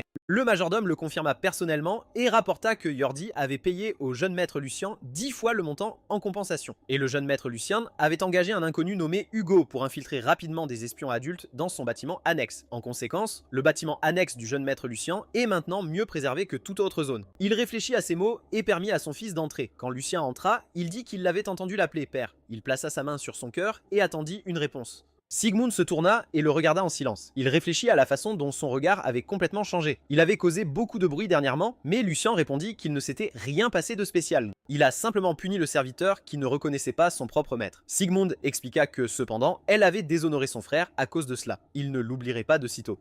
Pourrait-il faire face à ces conséquences? Lucien répondit qu'il n'y avait rien à gérer ici. C'était simplement une question de rétablir l'ordre. S'il avait évité des responsabilités évidentes et la peur des représailles, comment oserait-il porter le nom de Waldeck? Il avait simplement fait un choix qui ne déshonorerait pas leur nom. Son père s'inclina et dit que si Jordi continuait à se battre avec lui, il était libre de riposter. Cependant, si le conflit s'intensifiait et nuisait à la famille, il prendrait le parti de Jordi, peu importe qui avait raison ou tort. Lucien était surpris et demanda « Que veut-il dire ?» Que disait-il? Son père demanda à nouveau « Mais pourquoi était-il si surpris ?» Bien que Jordi ait été à l'étranger, sa contribution à la famille, au fil des ans, avait été significative. Contrairement à lui, il avait été inactif pendant toute une année. En tant que chef de famille, choisir quelqu'un qui avait contribué au bien commun, il agissait logiquement. Lucien y réfléchit et réalisa que s'il avait raison, cela ressemblait à un ordre de piétiner son frère et de s'élever. Son père répondit qu'il devait accroître sa force et devenir précieux pour la famille. Alors, il connaîtrait la réponse à sa question. Lucien réalisa qu'il avait l'intention d'augmenter la tension pour le stimuler. De plus, s'il l'affirmait si catégoriquement, cela devait signifier que la structure de succession serait bientôt déterminée. C'est pourquoi il veut qu'il se dépêche de saisir l'opportunité avant de la manquer. Tous les pères sont-ils comme ça? Eh bien, puisqu'il s'inquiète tant pour son fils, il va s'y mettre. À ce moment-là, il sortit quelque chose de sa poche et se tournant vers son père,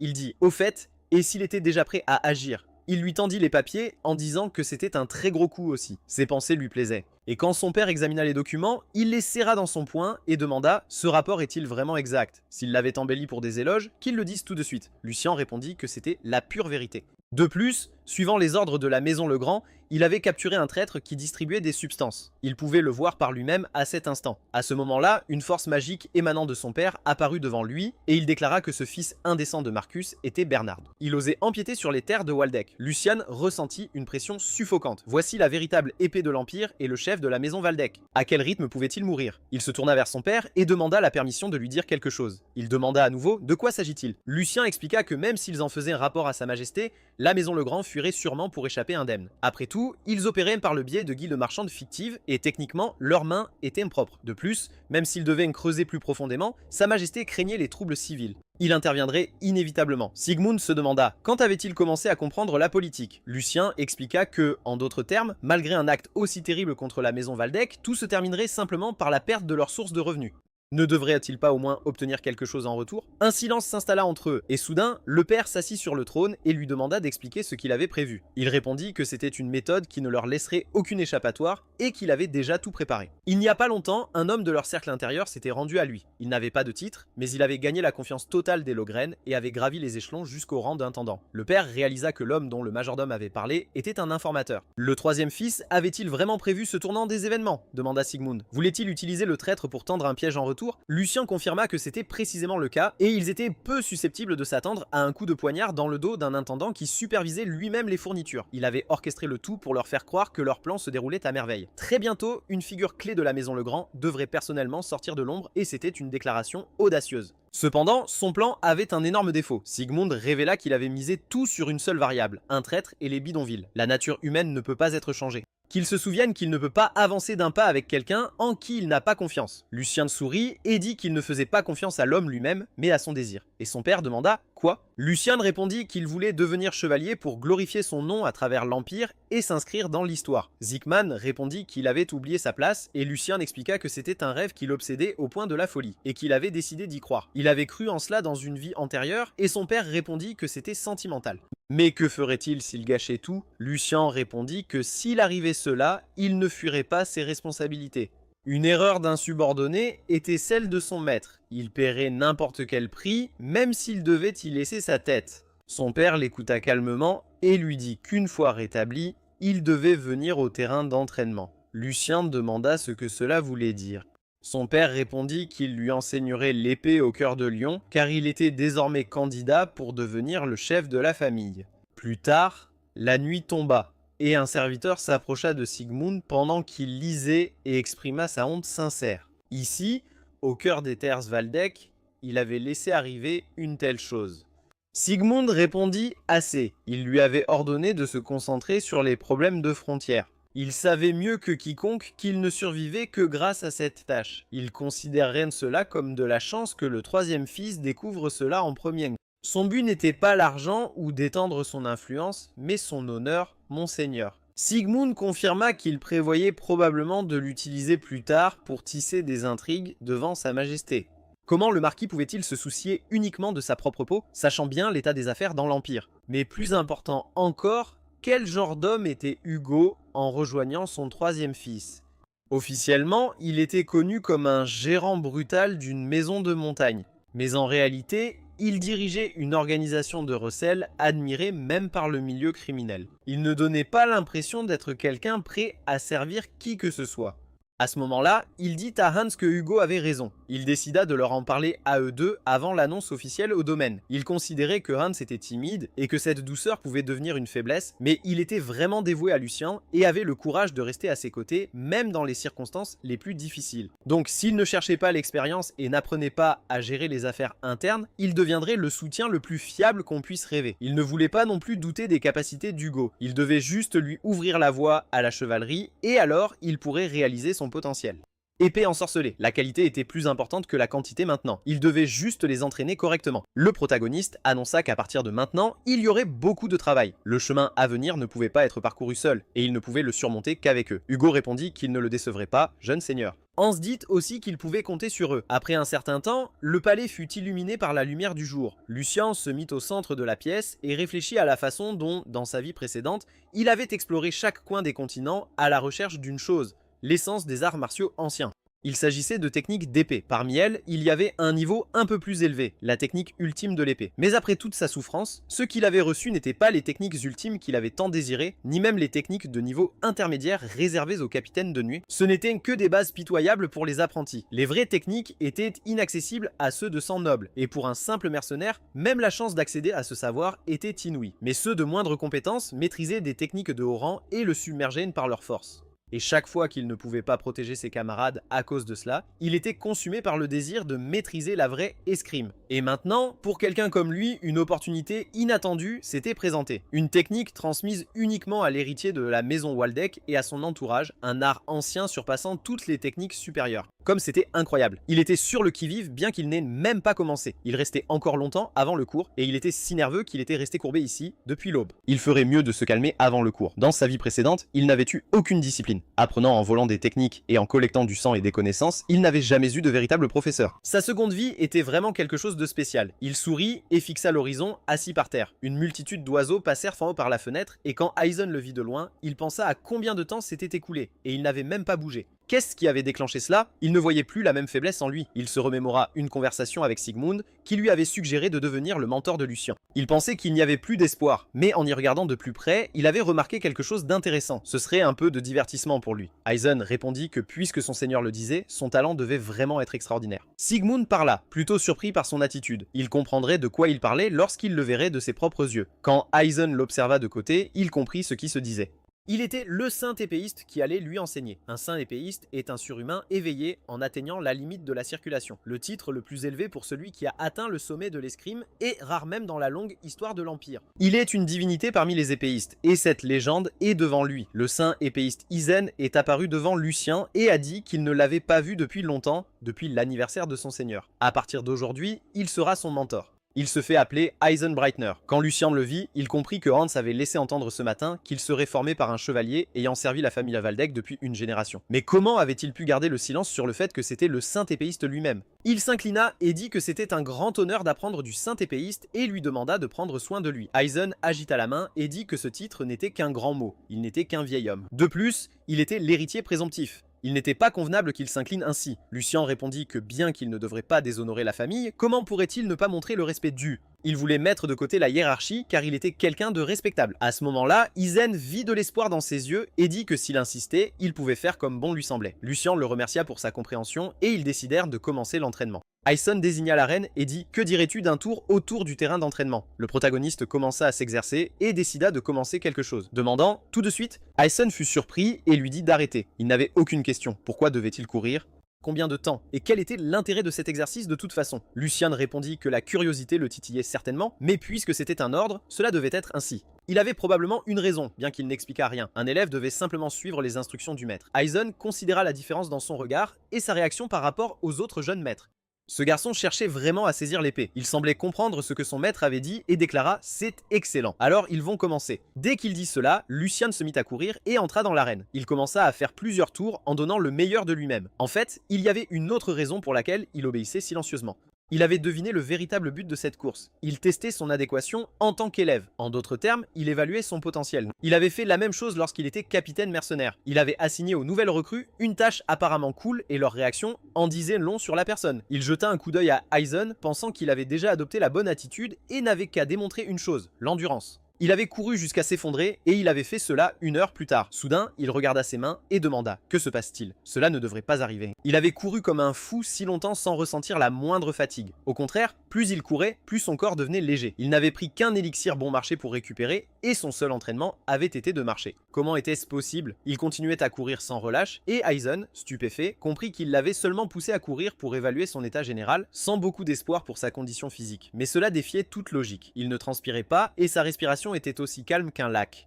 Même un chevalier expérimenté qui avait commandé du mana pendant des années aurait eu du mal à y parvenir. Pouvait-il vraiment penser cela? En réfléchissant, il lui dit d'arrêter, il en avait assez pour aujourd'hui. Lucian demanda à nouveau, que s'est-il passé? Il a vu de la glace et utilisé du mana. Le vieil homme dit, troisième maître, laissez-le répondre à une question. Ce matin, comment calme-t-il son esprit et son corps? N'était-ce pas la circulation une méditation difficile? Lucian répondit que s'il faisait référence à cet incident dans la salle d'entraînement, il avait raison.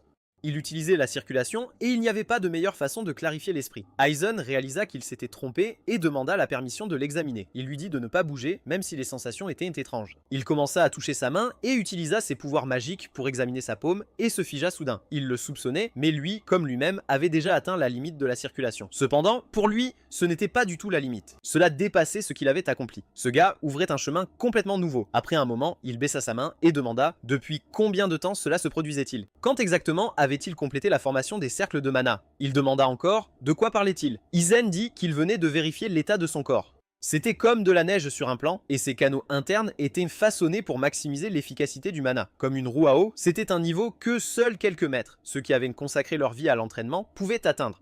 Lucian s'attendait certainement à quelque chose comme ça, mais cet état était vraiment proche de la perfection, donc il n'y avait plus besoin de cacher. Lui aussi avait beaucoup de questions sur son corps, et s'il n'était pas au niveau d'un saint épéiste, alors personne d'autre ne pourrait répondre. Il dit que pour répondre à sa question, cela faisait environ 1 mois qu'il avait commencé à circuler, et tous ses canaux de mana étaient ouverts depuis le début. Il avait entendu que la circulation était généralement accompagnée de douleur à cause de l'effort, mais il n'avait rien ressenti de tel. Geizen réalisa qu'il avait largement dépassé ses attentes. Même lui n'avait atteint cela qu'après des décennies de travail acharné. Peut-être que les anciens qui, selon la légende, avaient fendu des montagnes et des mers étaient une fiction de la réalité. Le troisième fils, il voulait lui parler même au risque de manquer de respect. Accepterait-il de renoncer à sa position de médiateur? Le protagoniste fut surpris par cette question et s'écria « Que dit-il? Pourquoi devrait-il renoncer au droit d'hériter de la maison de Valdec? Y avait-il quelque chose de mal avec son corps?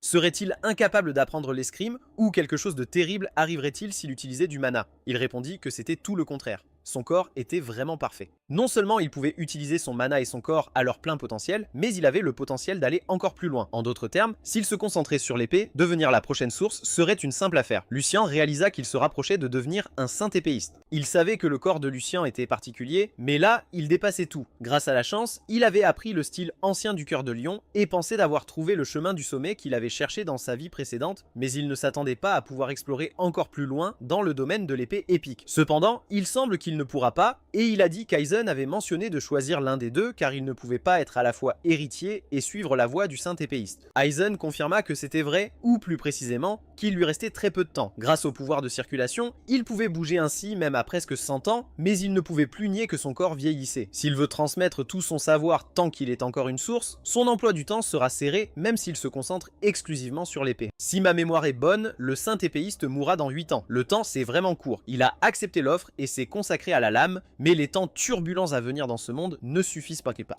Ceux qui ont survécu au chaos possédaient une légitimité, un moment qu'il avait longtemps attendu, mais il a demandé pardon et a dit qu'il voulait rester membre de la famille Valdec jusqu'à la fin. Il a fait une offre qu'il ne méritait pas et il regrettait de ne pas pouvoir l'accepter. Aison a répondu qu'il devrait avoir honte de lui pour avoir embarrassé son troisième fils. Que lui était-il arrivé dans sa jeunesse pour être si avide dans sa vieillesse? On dirait qu'il voulait laisser une part de lui-même dans ce monde à travers son troisième fils. Lucien l'a regardé partir et a soudain demandé que se passerait-il s'il y avait une autre personne aussi talentueuse que lui. Un peu plus tard, un jeune maître est arrivé à la ferme à cheval. Son serviteur a couru vers lui et a annoncé que la nouvelle concernant le troisième fils avait été confirmée. Josiah a brusquement arrêté son cheval et a demandé « Quoi ?» Alors, ces rumeurs ridicules étaient vraies. Cet idiot avait été reconnu comme le nouvel héritier. Joshua était surpris, mais il est descendu de cheval et a répété pour la énième fois que, comme les rumeurs l'avaient dit, l'archiduc avait inclus son troisième fils dans la ligne de succession. Il était maintenant sous la tutelle du mensuel et il a confirmé qu'il enseignait l'escrime. Joshua était en colère car il était vraiment une vraie épine dans son pied. Il avait déjà du mal à trouver du soutien tout en étant harcelé par ses deux frères aînés, et maintenant les factions neutres avaient une autre option. Il a laissé tomber le tissu par terre et a commencé à crier. Était-il vraiment si difficile pour lui de rester assis dans un coin de sa chambre? Le serviteur a essayé de le calmer et de surveiller ses mots, mais il a commencé à crier, surveillant ses mots. Comment pouvait-il rester calme dans une telle situation? Que se passerait-il si les talents qu'il avait amassés avec tant de peine commençaient à vaciller? Son sang bouillonnait déjà à l'idée de devoir appeler Lucien, qui n'avait que quelques mois de plus que lui, frère. Il ne pouvait pas rester là sans rien faire. Il devait y avoir un moyen. Il s'est tourné vers le majordome et a dit que puisque Lucien avait commencé à apprendre l'épée, il aurait probablement bientôt besoin d'un partenaire. Dites-lui de préparer 2 lames aiguisées. Le majordome était stupéfait en entendant cela, et Josiah a continué à insister pour que ce ne soit pas des épées d'entraînement en bois, mais de vraies lames de combat. Il avait simplement besoin de lui donner une leçon et de lui montrer que rien n'avait changé. À ce moment-là, Lucien a demandé que se passerait-il s'il y avait un autre candidat. La recherche pourrait prendre du temps, mais celui qui rembourserait ses années perdues, celui qui pourrait glorifier le nom du saint garçon pendant des centaines d'années à venir, il parlait exactement de ce genre de talent. Aizen a souri et a répondu qu'il se sentait lourd de cœur d'avoir involontairement gaspillé ce temps sur le troisième jeune maître. C'était déjà assez qu'il pense à ce vieil homme, qu'il ne s'inquiète plus de cela. Il était déjà reconnaissant pour ses mots. Lucien pensait que cela devait avoir sonné comme des absurdités, puisque même un épéiste renommé ne pouvait pas attirer son attention. Il était naturel que les mots d'un novice prenant une épée pour la première fois semblent ridicules. Cependant, il verrait. Si ce corps était un vaisseau béni par le saint des épéistes, alors il devait y avoir quelqu'un de doué pour l'épée. Par le passé, malgré son corps frêle et sa connaissance limitée des techniques de combat, il était l'incarnation d'une lame capable de tout manier grâce à son talent. Le démon de l'épée, Félix, était son vassal le plus puissant, et c'était lui qui deviendrait l'élève héritier de tout cela. À ce moment-là, ils décidèrent de tester les capacités actuelles d'Aizen avant de passer à l'entraînement. Il devait frapper une cible avec des coups verticaux et diagonaux dans cet ordre précis. Et puisqu'il avait maîtrisé la circulation, il devrait pouvoir gérer le mana. Alors qu'il démontre enfin des coups avec l'épée de mana. Lucien réalisa que c'était la première fois qu'il tenait une épée dans le corps de Lucien, et il devrait s'ajuster un peu au niveau de son corps, car on disait que Lucien avait appris des techniques de combat efficaces. À ce moment-là, il se tendit et décida d'utiliser le combat vertical, suivi de coups horizontaux et diagonaux, puis enfin l'épée de mana. À ce moment-là, ses yeux brillaient d'une lumière magique, et il se jeta sur l'objet spécial et le détruisit. Une grande quantité de poussière apparut dans l'arène après les coups, et Lucien réalisa que ses mouvements étaient flous. Après tout, c'était sa première fois dans ce corps, mais peut-être que ça irait pour un débutant. Je me demande s'il voudra en voir plus. Aizen le regarda en silence, puis dit « Je m'attendais à quelque chose de similaire ». Le troisième jeune maître dit « Mais il l'a encore surpris ». En un mot, c'est terrible. Lucien demanda à nouveau ce qu'il voulait dire. Aizen répondit « C'est la même chose que ce qu'il a dit ». Il ne savait pas pourquoi, mais il n'avait pas beaucoup de mauvaises habitudes. Il ignorait les bases, balançant son épée comme une tentative désespérée de survie. Comme un mercenaire, il était fixé sur la force et la vitesse, ce qui perturbait l'équilibre entre son corps et le mana. Et ce coup rendait ses mouvements moins efficaces. Et quand il porta le coup final, combien de temps lui fallut-il pour charger l'épée avec du mana? Il répondit qu'il lui fallut un peu plus d'une seconde ou deux. Aizen répondit que c'était juste ce petit peu dont il parlait si facilement. Et à ce moment-là, il leva une lame aiguisée contre la gorge de Lucian et dit qu'il suffirait de lui couper la tête. Il devait d'abord reconnaître la valeur de ce temps, car l'ennemi ne manquerait jamais un tel moment. Lucian réalisa qu'il n'avait pas remarqué que l'épée touchait son cou. Quel imbécile il était, mourant sans même réaliser que sa tête avait été coupée, et pourtant il osait penser si fièrement à lui-même. Aizen sourit et répondit: troisième jeune maître, même un corps doué n'est pas toujours fort, et vous ne pouvez pas vaincre un maître du mana habile avec seulement de la force brute. Et si le corps ne peut pas supporter le flux de mana, c'est perdu, menant à la mort, libérant le véritable pouvoir de l'épée. L'intérieur et l'extérieur doivent fusionner en un seul flux, même s'ils semblent différents. Un vrai homme naît dans cette harmonie. Il exécuta brusquement un mouvement unique et frappa soudainement la cible, après quoi il dit: c'est le chemin qu'il doit prendre, troisième jeune maître. Quelques jours plus tard, le protagoniste continua de combattre aux côtés d'Aizen. Le vieil homme insista sur le fait que le flux de mana ne devait pas être interrompu. Tout comme l'entraînement physique affine le mouvement, le contrôle du mana doit également être atteint. Renforcer le corps avec du mana laisse toujours de la place pour une circulation libre et la capacité de l'utiliser au bon endroit et au bon moment. Lucian continua de lutter, mais rien ne fonctionnait. Et Aizen dit que lorsque ces facteurs fusionnent en un seul équilibre, alors seulement il comprendra le véritable pouvoir de l'épée. Après ces mots, Lucian vola loin sur le côté et atterrit sur son pied en colère. Et Aizen regarda silencieusement les événements se dérouler. Il dit ensuite qu'il devait maintenant appliquer ce qu'il avait appris et essayer de se défendre. Cependant, cette fois, la tâche était un peu plus compliquée. Il devait considérer la vitesse de mouvement de l'adversaire et mettre juste la bonne quantité de force dans sa réponse. Il balança immédiatement son épée et Lucian réalisa que l'essence de son enseignement était naturelle, comme le flux de l'eau. Cela permet de surmonter l'écart de force et d'infliger un maximum de dégâts avec un minimum d'effort. Il ne doit pas hésiter et regarder droit devant lui. Il s'est mis en colère et serrant les dents à frapper avec son épée. Leurs épées se sont heurtées et leur mana avait des couleurs différentes. Le mana d'Izone était vert, contrairement au bleu de Lucian. Il décida soudain de terminer son entraînement et de se souvenir de la sensation d'aujourd'hui. Cela suffirait pour devenir un épéiste de premier ordre. Lucian se réjouit à la fin de la leçon et tomba au sol épuisé. Puis il leva les yeux et remercia son maître pour la leçon. Après ses entraînements, l'arène devait être nettoyée par le personnel.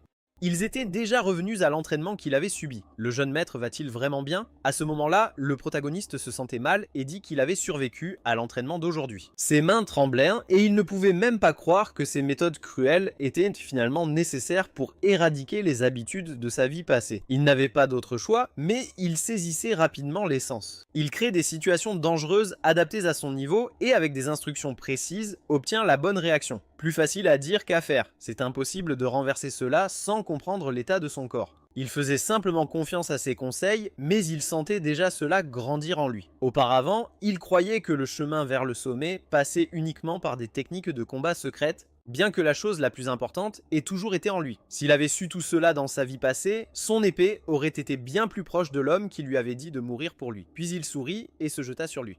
Ils s'affrontaient moins souvent et il se demandait s'il aurait pu encaisser quelques coups. Il avait un peu de peine à mettre fin à cela aujourd'hui, s'il pouvait seulement trouver le partenaire idéal. À ce moment-là, plusieurs personnes passèrent et il se demanda si c'était de ce gars-là. Et en s'approchant, il grandissait. Comment allait sa santé? C'était Joshia qui s'approcha d'Aizen et annonça que c'était son élève. Aizen répondit: bienvenue, quatrième jeune maître. À quoi doit-il cette visite inattendue? Il est actuellement occupé à entraîner le troisième jeune maître, et s'il a des affaires, il demande de revenir plus tard. Joshia répondit qu'il n'y avait pas besoin, maître, et le professeur supposa que c'était la raison de sa visite. Mais avant qu'il ne puisse finir cette phrase, Joshia répondit qu'il avait raison. Puisque son frère était sorti de sa retraite et avait décidé de s'entraîner, lui, en tant que frère cadet mais plus expérimenté, voulait aider. Que dirait-il de cela, frère Lucian? Il tendit la main et offrit son aide. Lucian réalisa que son partenaire idéal était venu à lui de son propre chef et en fut ravi. Izone demanda de quoi il s'agissait. Il voulait aider à l'entraînement du troisième jeune maître. Il répondit en demandant s'il n'y avait pas une méthode d'entraînement par des combats pour tester son contrôle du mana en pratique. S'il rate ces moments, une autre occasion ne se présentera peut-être pas. Il a donc risqué d'être impoli et s'est approché de lui. MC a souri, pensant que les membres de cette famille savaient toujours obtenir ce qu'ils voulaient. Aider à l'entraînement et à la communication, ce n'était pas suffisant de débarquer sans invitation. Il avait aussi apporté une vraie épée à son frère qui n'avait même pas une semaine d'entraînement. Ses intentions sont si transparentes qu'elles semblent presque naïves. Il veut clairement le dominer et renforcer sa position. Comme tout se fait avec l'aide de son frère aîné, il n'y aura pas de problème, et la présence d'un épéiste sacré pèse dans le combat. Même un jeune homme comme lui essaie de le coincer, lui demandant de reculer sur la question de la succession, mais s'il laisse faire, il se mettra dans une position difficile. Il s'est approché de son mentor pour lui demander d'accepter l'offre de son frère cadet. N'était-ce pas louable, cet élan du cadet? Bien sûr, il ne pouvait tout simplement pas ignorer une telle impolitesse et cette confiance qui feignait que l'entêtement fonctionnerait. Il superviserait personnellement l'éducation de son immature frère.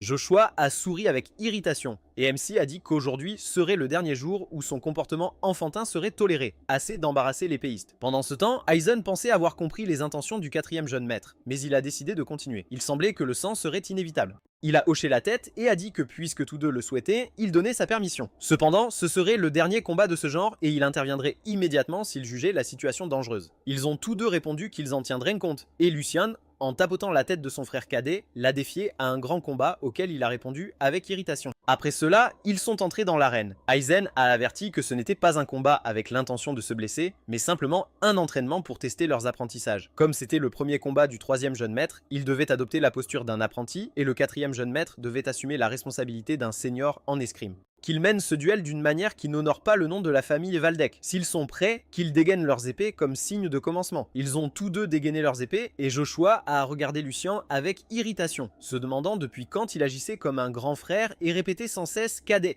Il était simplement né un peu plus tôt, et pourtant il se comportait de manière si agaçante. Mais il verrait s'il pourrait aussi parler avec dédain à la fin du combat. Dans leur hiérarchie, la seniorité par le sang n'a pas d'importance, et il comprendra bientôt qui est vraiment aux commandes ici. MC pensait qu'il avait un visage si furieux. Ne regarderait-il même pas son ennemi juré comme ça? Il a pris l'épée avec l'autre main et a ressenti un poids agréable. 2 mois s'étaient déjà écoulés. Autrefois, il aurait eu recours à n'importe quel coup bas pour gagner. Mais aujourd'hui, il s'entraînait en tant que troisième jeune maître. S'il utilisait accidentellement des techniques de sa vie passée, son mentor le remarquerait sûrement.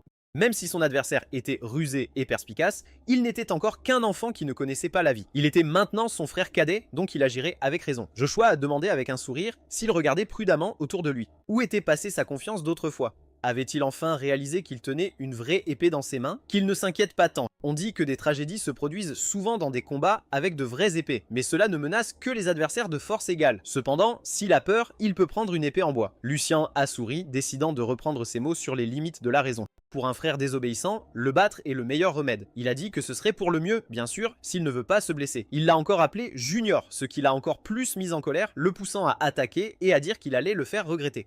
MC se prépara et pensa que, comme prévu, lui enseigner tout en retenant sa force ne serait pas facile. Joshua avait aussi pris des leçons du saint épéiste. Ses bases et ses mouvements ne sont pas à prendre à la légère. De plus, il avait presque épuisé tout son mana lors du dernier entraînement avec le mentor. Cependant, son manque d'expérience ne peut pas être caché. Il se laisse facilement mener par des provocations. Il décida d'utiliser l'instruction du saint épéiste, concentrant sa force et son contrôle du mana, ce qui remplit sa jambe de puissance, et il l'utilisa pour se propulser et foncer vers son adversaire, déterminé à prendre l'initiative en une fraction de seconde. Il leva son épée au-dessus de sa tête, et le saint épéiste et tous les autres restèrent figés, inquiets, tandis que Lucien disait à son frère de serrer les dents et de bloquer le coup, sinon il se mordrait la langue.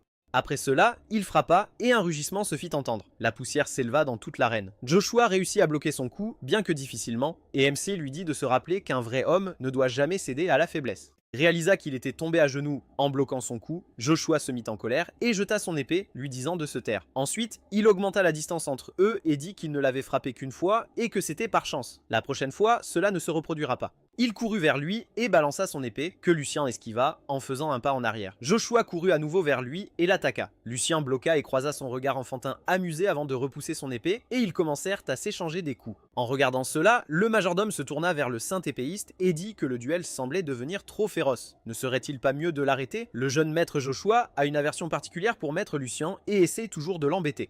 Ils ont presque le même âge, et ils sont constamment comparés, donc son aversion n'a fait que s'approfondir. Ainsi, en ce qui concerne le jeune maître Lucien, il refuse catégoriquement d'écouter qui que ce soit. Si cela continue, un désastre pourrait se produire. Il lui dit que ce dont il s'inquiète ne se produira pas. Il a un tempérament chaud, mais il n'est pas si stupide pour oublier sa position. En ce moment, il agit simplement de manière immature. Il devrait plutôt s'inquiéter de la situation inverse. Il fut surpris et demanda ce qu'il voulait dire. Aizen choisit de ne pas répondre à cette question, et en regardant le combat, pensa qu'étant donné l'énorme différence de niveau de compétence, sens. Une telle pensée ne devrait pas avoir de sens logique. Le troisième jeune maître est né avec un potentiel exceptionnel, mais il lui manque l'expérience et le temps pour le réaliser. En revanche, le talent du quatrième jeune maître est banal, mais grâce à un entraînement persistant, il a déjà accompli beaucoup. En d'autres termes, même sans utiliser de technique d'escrime dans ce duel, l'écart entre eux ne peut pas être comblé par la chance seule. Mais le quatrième jeune maître, incapable de maîtriser son tempérament, ruine son propre avantage de ses propres mains, tandis que le troisième jeune maître attend calmement une ouverture. Pour maintenir un tel calme devant une vraie épée, il faut surmonter la peur. Et puisque le troisième jeune maître le démontre, cela signifie qu'il ne connaît pas la peur à cause de son inexpérience ou qu'il a le sang-froid de celui qui a déjà regardé la mort en face. Et pour une raison quelconque,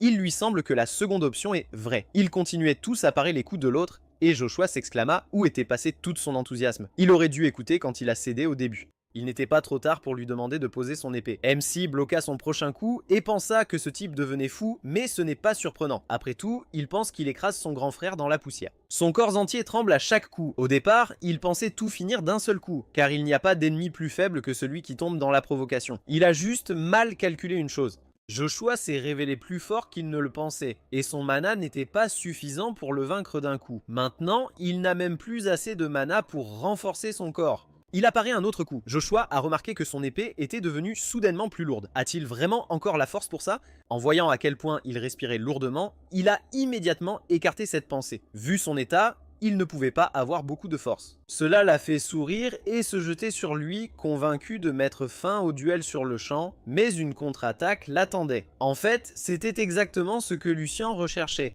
Si c'était si simple, il l'aurait compris. De plus, s'il ne l'imaginait pas, il souriait clairement. Tout cela faisait-il vraiment partie de son plan? La voix de Lucien résonna et il sursauta. Il a demandé. Il a mis toute sa force dans son dernier coup sans penser au suivant. N'est-ce pas? Il ne réalisait pas que sa fatigue n'était qu'un leurre. C'est pourquoi il est seulement le petit frère et lui l'aîné. Joshua le regarda avec rage, puis se jeta sur lui en lui disant de gagner d'abord avant de le sermonner. Mais MC a arrêté son épée avec son pied et l'a cloué au sol. Joshua est devenu très nerveux et l'a regardé innocemment en l'appelant son frère, mais il a balancé son épée et a demandé « Alors maintenant, il est son frère ?» Les serviteurs ne faisaient que discuter de la victoire de Lucien et se moquer de Joshua. Après tout, il était allé là-bas plein de confiance et était revenu comme s'il sortait de son propre enterrement. Bien sûr, la raison pour laquelle cette rumeur s'est répandue si rapidement et a même été légèrement embellie, c'est parce que Hugo et Hans la colportaient. Dès que les serviteurs les ont vus, ils leur ont demandé de raconter les détails. Peu de gens devineraient que tout cela était le plan d'une seule personne. MC était de bonne humeur, car c'était le temps idéal pour répandre des rumeurs. Au moment où il l'a appelé frère et a décidé de lui donner une leçon, Joshua a crié de peur qu'il ait tort et Lucien a frappé non pas lui, mais son épée, la brisant en deux. S'il avait compris, qu'il hoche la tête et Joshua a secoué la tête nerveusement. Revenant de ses souvenirs, MC a pensé que maintenant ses frères ennuyeux allaient rester tranquilles un moment. Il est allé voir son père dans la serre, lui a montré la lettre et a demandé si c'était le message secret reçu d'Hugo. Il a confirmé. Dans une semaine, il prévoyait de rencontrer un représentant de Logrand à Vestra. Sigmund tapa ses doigts sur la table, confus, et remarqua que c'était absurde. Même si cette terre avait perdu de son importance, elle était à 2 pas de Lorkelheim. Lucian était d'accord avec lui. Ils ont dû faire ça en pensant que son regard ne l'atteindrait pas. Sigmund a noté que c'était un angle mort. Et quelles étaient ses intentions en rapportant cela? Il pensait lui avoir confié toute cette affaire. Il répondit qu'il avait besoin de force. Juste parce qu'un animal est pris dans un piège, cela ne signifie pas qu'il a les outils pour l'achever. Son père demanda s'il était venu le voir parce qu'il avait les outils. On pourrait appeler cela une décision rationnelle. Mais malgré ses paroles sur le fait de vouloir plaire, cela ressemble à un désir de profiter de lui. Croit-il vraiment qu'en agissant ainsi, le mérite lui reviendra et que tout le monde le reconnaîtra? Un chasseur ne gagne un nom que lorsqu'il abat lui-même sa proie. S'il ne peut pas le faire, c'est seulement la moitié du succès.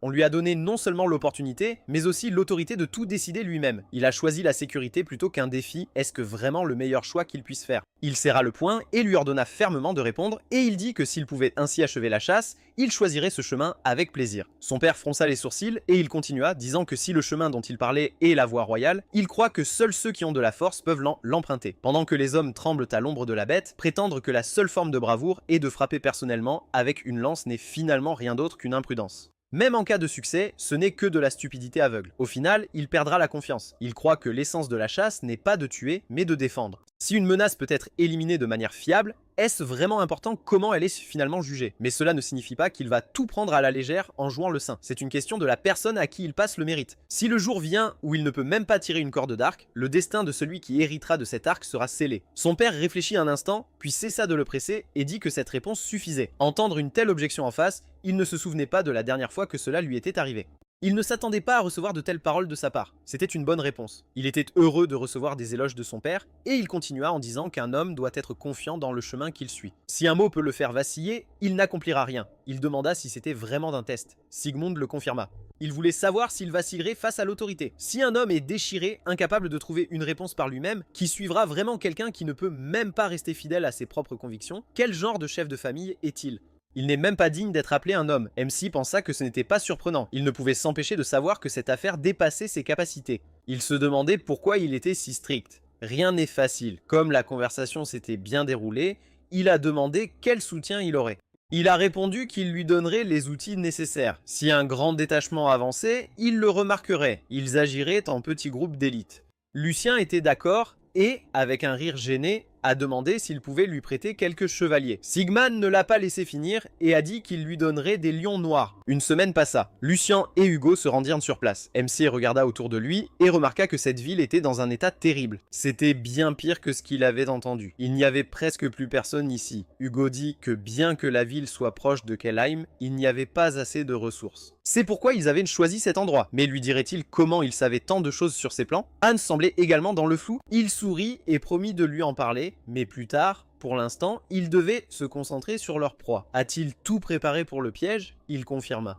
Ont-ils préparé l'objet dont il parlait? Il devait juste attendre les renforts pour l'attraper. Lucien lui demanda si cela le dérangeait que son père les ait aidés. Il répondit avec enthousiasme que, bien sûr, ce n'était pas le cas. C'était une affaire très sérieuse. Il savait qu'il n'avait pas le droit à l'erreur. Il regrettait simplement son impuissance. S'il avait eu la force de tout comprendre, cela aurait été son mérite. MC lui mit une main sur l'épaule. Il ne devrait pas laisser l'impatience les dérailler. De plus, il n'avait que 30 ans. Sa vie entière était devant lui. Hugo dit qu'il avait 23 ans. Il était encore loin de 30 et la différence d'âge n'était pas si grande. MC fut choqué par cette nouvelle. Un silence gênant tomba entre eux et lui, s'éclaircissant la gorge, dit qu'il venait d'avoir 20 ans. Hugo sourit tristement et lui demanda de ne pas se corriger. Des corbeaux tournaient dans le ciel. Lucien regarda autour de lui et pensa que, quoi qu'il arrive, l'heure prévue approchait. Mais pourquoi ne les voyait-il pas? Soudain, une voix retentit derrière eux, leur faisant peur. Hugo se retourna immédiatement et dégaina son épée, mais l'homme l'arrêta en disant qu'il était trop lent. Hugo était surpris. Il bloqua l'épée de l'homme d'une main et il ne pouvait pas bouger. Personne ne l'avait jamais surpassé en force. Et maintenant, il se sentait si impuissant. MC lui dit que ça allait. Ce n'était pas un ennemi, mais il voulait clairement les tuer. Avec une expression sombre, il interpella le lion noir et lui demanda ce qu'il cherchait.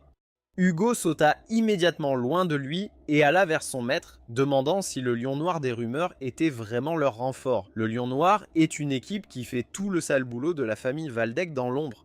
Le commandant du lion noir, Raymond, le salua et dit qu'il voulait juste tester la réaction de son assistant. Il n'avait aucune intention malveillante. Lucien réfléchit qu'à sa vie précédente, il n'était même pas sûr de leur existence. Les terribles rumeurs à leur sujet s'étaient révélées vraies. Il était sur ses gardes, mais il ne sentait pas leur présence. Et même maintenant, juste devant lui, ils cachaient si bien leur aura qu'il ne pouvait rien lire. Chacun d'eux est un vrai monstre. Il se souvint de son père avec un sourire, pensant que le soutien était vraiment très puissant.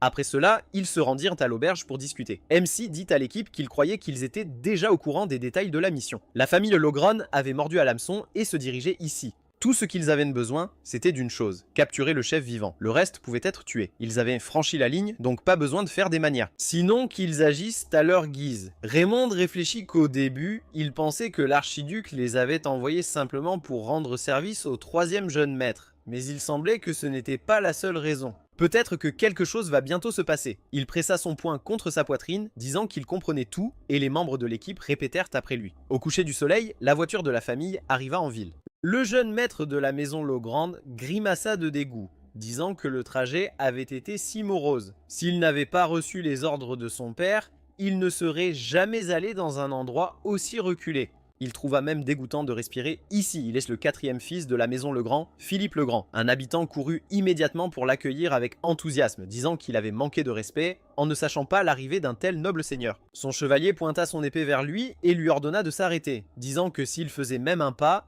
il le tuerait. Le jeune homme était effrayé et le chevalier lui ordonna de s'identifier sans bouger. Il était juste là pour les escorter sur ordre du patron Hugo. Il n'était qu'un pauvre paysan, indigne de leur attention. C'était Lucien, et il était content que tout se passe comme prévu. Philippe ordonna au chevalier de ranger son épée. Parler à un tel roturier était en dessous de sa dignité. Ils entrèrent dans le bâtiment, et MC remercia le seigneur pour sa miséricorde, pensant que la proie serait plus grosse que prévu. Ses manières et son ton trahissaient une arrogance innée. Avec quel mépris il entrait en territoire ennemi sans peur, cela devait être un des fils de la marquise. Il n'y avait pas beaucoup de gardes, une douzaine, comme il le pensait. Ils devaient être des élèves de bas étage, et cet homme qui ne quittait jamais le garçon, il fallait le surveiller. S'il y a quelque chose d'étrange ici, c'est qu'il a amené les servantes. Philippe l'a traité d'idiot et a demandé avec irritation pourquoi il était là, qu'il les guide. Lucien s'est approché de lui et a dit que c'était la première fois qu'il voyait des nobles si près, c'est pourquoi il était si nerveux. Il l'a traité de pathétique idiot, puis a jeté un coup d'œil à une des servantes, se demandant pourquoi elle lui semblait familière. Une pensée lui est venue qu'il a immédiatement écartée.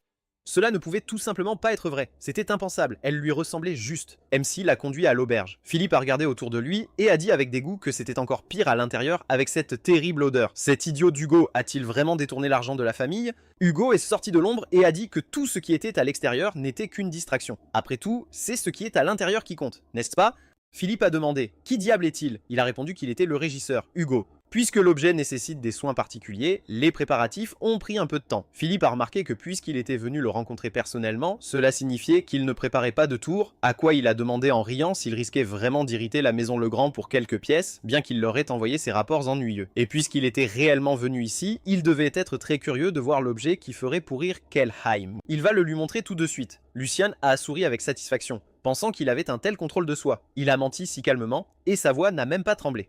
Philippe l'a traité de chien insolent et a dit que s'il n'était pas satisfait du résultat, il aurait des ennuis. Il s'est tourné vers le commun et lui a ordonné de le prendre à son maître et MC a couru vers Hugo en lui demandant de lui donner l'objet qu'il avait préparé. Hugo le lui a donné et ils ont légèrement hoché la tête. Lucien a pris le flacon et en le lançant en l'air de toutes ses forces, a dit qu'il allait maintenant le livrer là où il devait aller. Philippe est devenu agité et a s'exclamé « Que diable fait-il? Comprend-il seulement ce que c'est ?» Un couteau a volé dans le flacon. La pointe a brisé le verre et la magie a commencé à jaillir brillant intensément. Le capitaine de la garde a ordonné à Philippe de se cacher derrière lui, puis la magie à l'intérieur du flacon a explosé. Lucien et Hugo se sont détournés de la lumière, se protégeant les yeux, tandis que tout le monde était ébloui par un éclat lumineux qui s'étendait même au-delà de la taverne. Puis tout s'est soudainement éteint. La lumière éclatante les aveuglant, Philippe est tombé à genoux dans la panique, se couvrant la tête avec les mains, appelant les gardes, mais personne ne répondait. Il a commencé à jurer, menaçant de les réprimander, et dans la panique, il a crié. Pourquoi personne ne lui répondait? Son chevalier l'a appelé et il a ouvert les yeux, l'appelant avec excitation et demandant protection. À cause de l'éclair récent, tout était flou dans sa vision, seules des silhouettes étaient visibles. Quand sa vue s'est enfin éclaircie, il a réalisé ce qui s'était passé. Son chevalier, se tenant la blessure au cou, lui a dit de fuir. Il les avait trahis. Puis, il s'effondra au sol et Philippe le regarda avec horreur avant de voir que tous les chevaliers étaient morts. Le lion noir, Nixon, acheva le dernier d'entre eux et les servantes s'enfuirent en criant. Philippe cria aussi de peur et MC pensa que l'éclair de la pierre magique avait émis une lumière éclatante à l'impact. C'est cher et difficile à conserver, rarement utilisé, mais rien n'est mieux pour éblouir un ennemi. Le chef de l'équipe s'approcha de lui et rapporta que toutes les menaces potentielles avaient été éliminées. Ils escorteront les femmes et cet homme qui semble être en charge ici. Philippe cria de peur, leur disant de ne pas s'approcher. Savent-ils seulement qui il est? C'est un noble, le quatrième fils de Legrand. Sa voix tremblait de peur, et le lion noir dit que son Altesse, l'archiduc Waldeck, déciderait de son sort, qu'il se rende paisiblement. Il se tourna vers les servantes et cria « Que font-elles là ?» Puis il appela les gardes dehors, mais personne ne répondit non plus. Alors il demanda « Tout le monde est-il mort aussi ?» MC pensait déjà que tout était fini. Mais soudain Philippe appela Félicia et son regard changea immédiatement. Félicia poussa doucement les servantes, s'approcha de l'épée, la fit sauter et la saisit habilement. Lucien pensa que ce n'était pas possible. Le même visage et un nom similaire. Même son aura changea au moment où elle prit l'épée. Le démon de l'épée, Félix, était-ce vraiment lui? Philippe se jeta immédiatement à ses pieds et saisissant l'ourlet de sa robe, commença à la supplier de le sortir d'ici. Si elle fait cela et qu'il fait tout ce qu'elle veut, il promet que personne ne lui reprochera plus ses origines modestes. Elle resta silencieuse et il lui demanda de dire au moins un mot. Elle lui ordonna de se taire s'il voulait vivre. Elle pointa son épée vers les ennemis et ajouta qu'elle en avait déjà assez de sa stupidité. Nixon dit que c'était incroyable. Il n'y a qu'à réfléchir. Il se cachait derrière une femme, ayant perdu les dernières gouttes de fierté. Il se tourna vers elle et dit qu'il respectait sa volonté de gagner. Mais elle ne devrait pas se précipiter vers une mort certaine. C'est la clémence qu'il montre à une femme et un enfant. Elle resta silencieuse et il comprit le choix qu'elle avait fait. Ensuite, il l'atteignit d'un coup, pointant la pointe de son épée vers son visage. Grâce à cela, elle bloqua son coup, déviant son épée vers le haut, changea de position à une vitesse fulgurante et sauta pour l'attaquer. La dernière chose qu'il vit fut son reflet sur la lame. Elle était si rapide. MC était surpris. Sa vitesse de réaction frôlait la précognition, ses mouvements étaient non conventionnels et amples. Il ne faisait aucun doute que c'était le démon Félix. Même avant, ses manières gracieuses étaient complètement déplacées dans le monde des mercenaires. Félix se distinguait toujours par sa silhouette élancée et ses traits délicats. Maintenant, tout était clair pour lui, fille illégitime. Félicia avait fui sa famille et vivait sous l'identité d'un homme nommé Félix. Le lion noir essuya le sang de son visage et dit que s'il avait été même un instant en retard, sa tête aurait déjà roulé au sol. Il avait encore beaucoup à apprendre. Il l'avait sous-estimée, ne remarquant même pas ses crocs cachés. Il allait humilier son orgueil et la traiter comme une adversaire égale. Après ces mots, il libéra son aura et Félicia devint nerveuse. Elle comprit que ce maître était bien au-dessus d'elle et qu'elle ne pouvait définitivement pas le gérer maintenant. Elle ne devait même pas compter sur la chance aveugle. De plus, il y avait un épéiste du même niveau au 2e étage, sans parler de celui qui les surpassait. Elle n'avait aucune chance de survie. Mais puisque c'était son dernier coup, elle le porterait sans regret. Le lion noir dit qu'il était étonnant qu'elle n'hésita pas même dans une situation aussi désespérée. Et de plus, elle affrontait courageusement la soif de sang meurtrière de Nixon. Pendant ce temps, Raymond remarqua quelque chose. Du sang goûtait de la blessure de Nixon. Ils se préparèrent, puis se précipitèrent l'un vers l'autre, leurs regards et leurs lames se heurtant. Mais soudain, Luciane leur ordonna de s'arrêter. À cause de cela, ils furent distraits, et Nixon recula immédiatement, tandis que MC affirma fermement que cela suffisait. Il ne tolérerait plus de sang versé. Nixon était indigné. Après tout, il leur avait lui-même donné une totale liberté d'action. S'il la laissait en vie, elle deviendrait une menace sérieuse pour la maison Waldeck. Lucien demanda s'il avait oublié qui lui avait accordé ce pouvoir. Il comprenait parfaitement ses préoccupations, mais s'il continuait, quelqu'un mourrait inévitablement. Il s'approcha de Félicia et se présenta, disant qu'en tant que responsable de cette mission, il voulait lui faire une offre. Il réglait cette affaire par un duel. S'il perdait, il lui permettrait de partir indemne. Mais si elle perdait, elle devrait déposer les armes et se rendre. Il sourit avec confiance, et elle fut surprise qu'il lui propose une telle chose. Philippe s'exclama « Pourquoi hésitait-elle » Letter accepta rapidement sa proposition. La seule chose à laquelle elle devait penser était sa sécurité. Ne ressentait-il pas de la peine pour son frère qui était contraint d'endurer de telles épreuves à cause de ses idiots incompétents? Qu'elle lui prouve qu'à la différence d'eux, elle était vraiment utile. Qu'elle leur prouve qu'elle était différente de sa mère. Elle serra son épée, n'osant pas s'opposer, mais MC lui ordonna de se taire. Il n'était pas le genre de personne dont un scélérat comme lui pouvait parler si légèrement. Qu'il n'insulte plus ceux qui sont morts en essayant de le protéger ni Félicia. S'il continuait à jacasser, il lui arracherait la langue. Il s'adressa à tous les présents et déclara qu'il prenait l'entière responsabilité de ce qui allait se passer. Même s'il perdait, il espérait que tout le monde tiendrait parole. Puis, il se tourna vers Félicia et déclara qu'il, le 3e fils de la maison Waldeck, mettait son nom en jeu et la défiait en duel, qu'elle tire son épée pour elle-même. Pendant ce temps, Nixon demanda au commandant s'il allait vraiment rester là à regarder. Bien qu'il ne s'investisse pas pleinement, son but étant de l'invalider, elle ne se contenta pas de dévier l'épée, mais réussit même à le blesser. Elle a un talent exceptionnel et des instincts incroyables. Avec son niveau de compétence actuel, le 3e jeune maître ne pourra jamais l'égaler. Le courage et le jugement du jeune maître sont impressionnants, mais la puissance de combat est une autre affaire.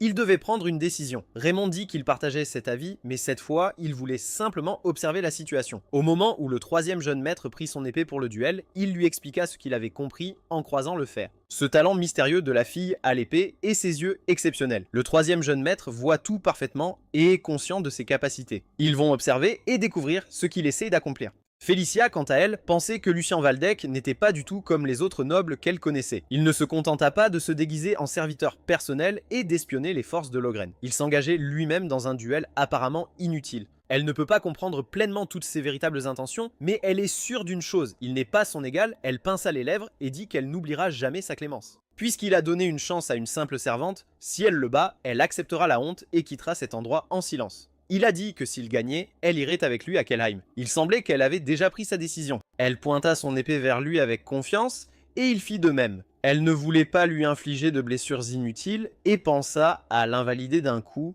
après quoi son regard changea et elle se précipita au combat. Il bloqua son coup, il balança son épée, la forçant à reculer, et elle pensa que la respiration et les réflexes du jeune maître ne pouvaient pas suivre ses mouvements. Alors, comment avait-il réussi à bloquer son épée ?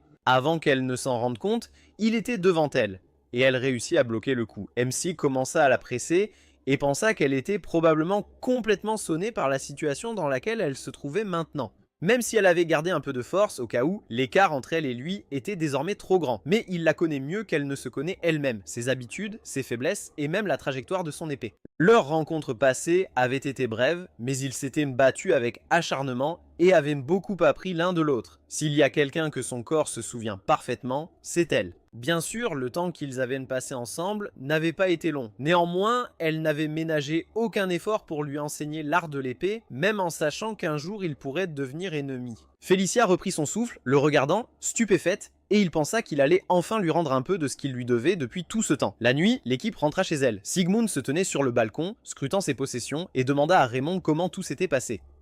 Lucien, ce garçon a-t-il ce qu'il faut pour être un pilier de force pour la famille Waldeck? Il lui a dit qu'il avait un cœur indéfectible, et l'archiduc a pensé qu'il serait soulagé d'apprendre qu'il ne s'était pas trompé, mais il a entendu quelque chose d'inattendu. Raymond a demandé si son intuition était juste. Sigmund a dit qu'il n'avait pas envoyé cette mission pour rien, il est encore trop tôt pour tirer des conclusions sur la succession au trône. Raymond a baissé la tête, admettant qu'il avait trop dit, et a répondu que tout allait bien. Si le rapport n'était pas exagéré, alors c'était vraiment impressionnant. Il a jeté un coup d'œil au paquet dans sa main et a souri, puis a tapoté l'épaule de Raymond en disant que pour son bien, il pouvait jouer le jeu. Au fait, ils n'avaient pas bu ensemble depuis longtemps.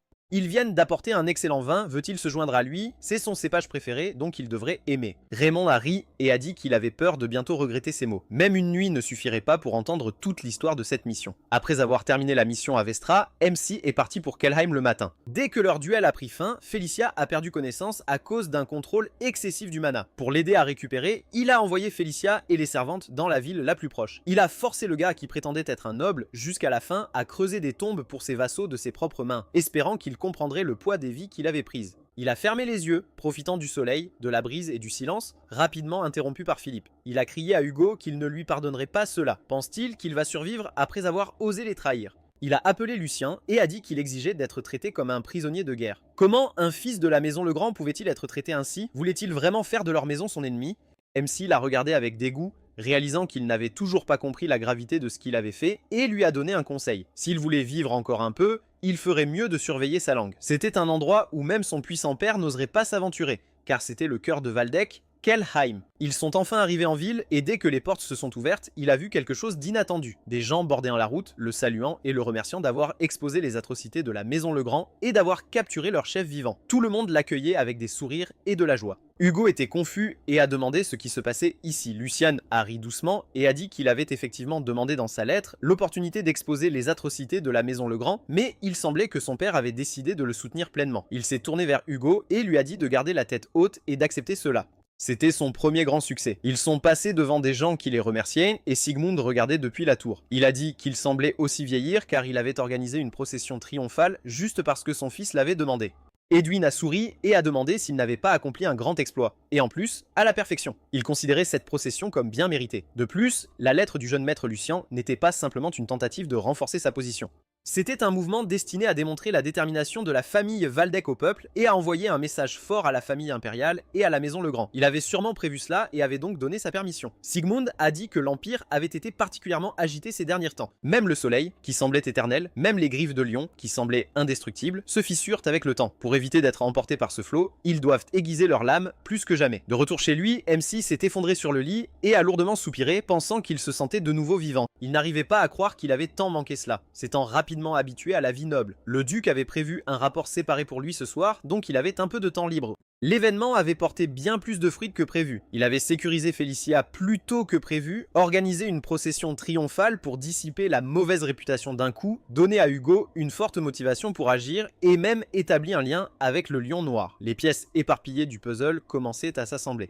Un pas qui le rapprochait lentement du trône du dragon. Il sourit en se remémorant ses camarades mercenaires. S'il le voyait maintenant, ils auraient une peur bleue. Il décida de cesser de rêver et de se préparer pour la prochaine étape. Pendant que Félicia se remettait du duel et que Hugo s'entraînait, il décida de voir ce qu'il pouvait tirer du duc. Il se rendit dans la salle à manger où Sigmund l'attendait déjà. Ils commencèrent à manger et il dit que sa première mission avait été remarquablement réussie. Ils comparèrent les dossiers et confirmèrent que l'enfant capturé était bien l'héritier de la marquise. C'est la preuve la plus irréfutable. Il avait fait un excellent travail, il était très heureux et dit que c'était grâce à l'aide du lion noir. Au fait, Que va-t-il arriver à Philippe le Grand maintenant? La marquise ne restera pas les bras croisés à voir son enfant mourir devant ses yeux. L'archiduc a dit qu'il le saurait en temps voulu. Bernard le Grand est un homme serpent.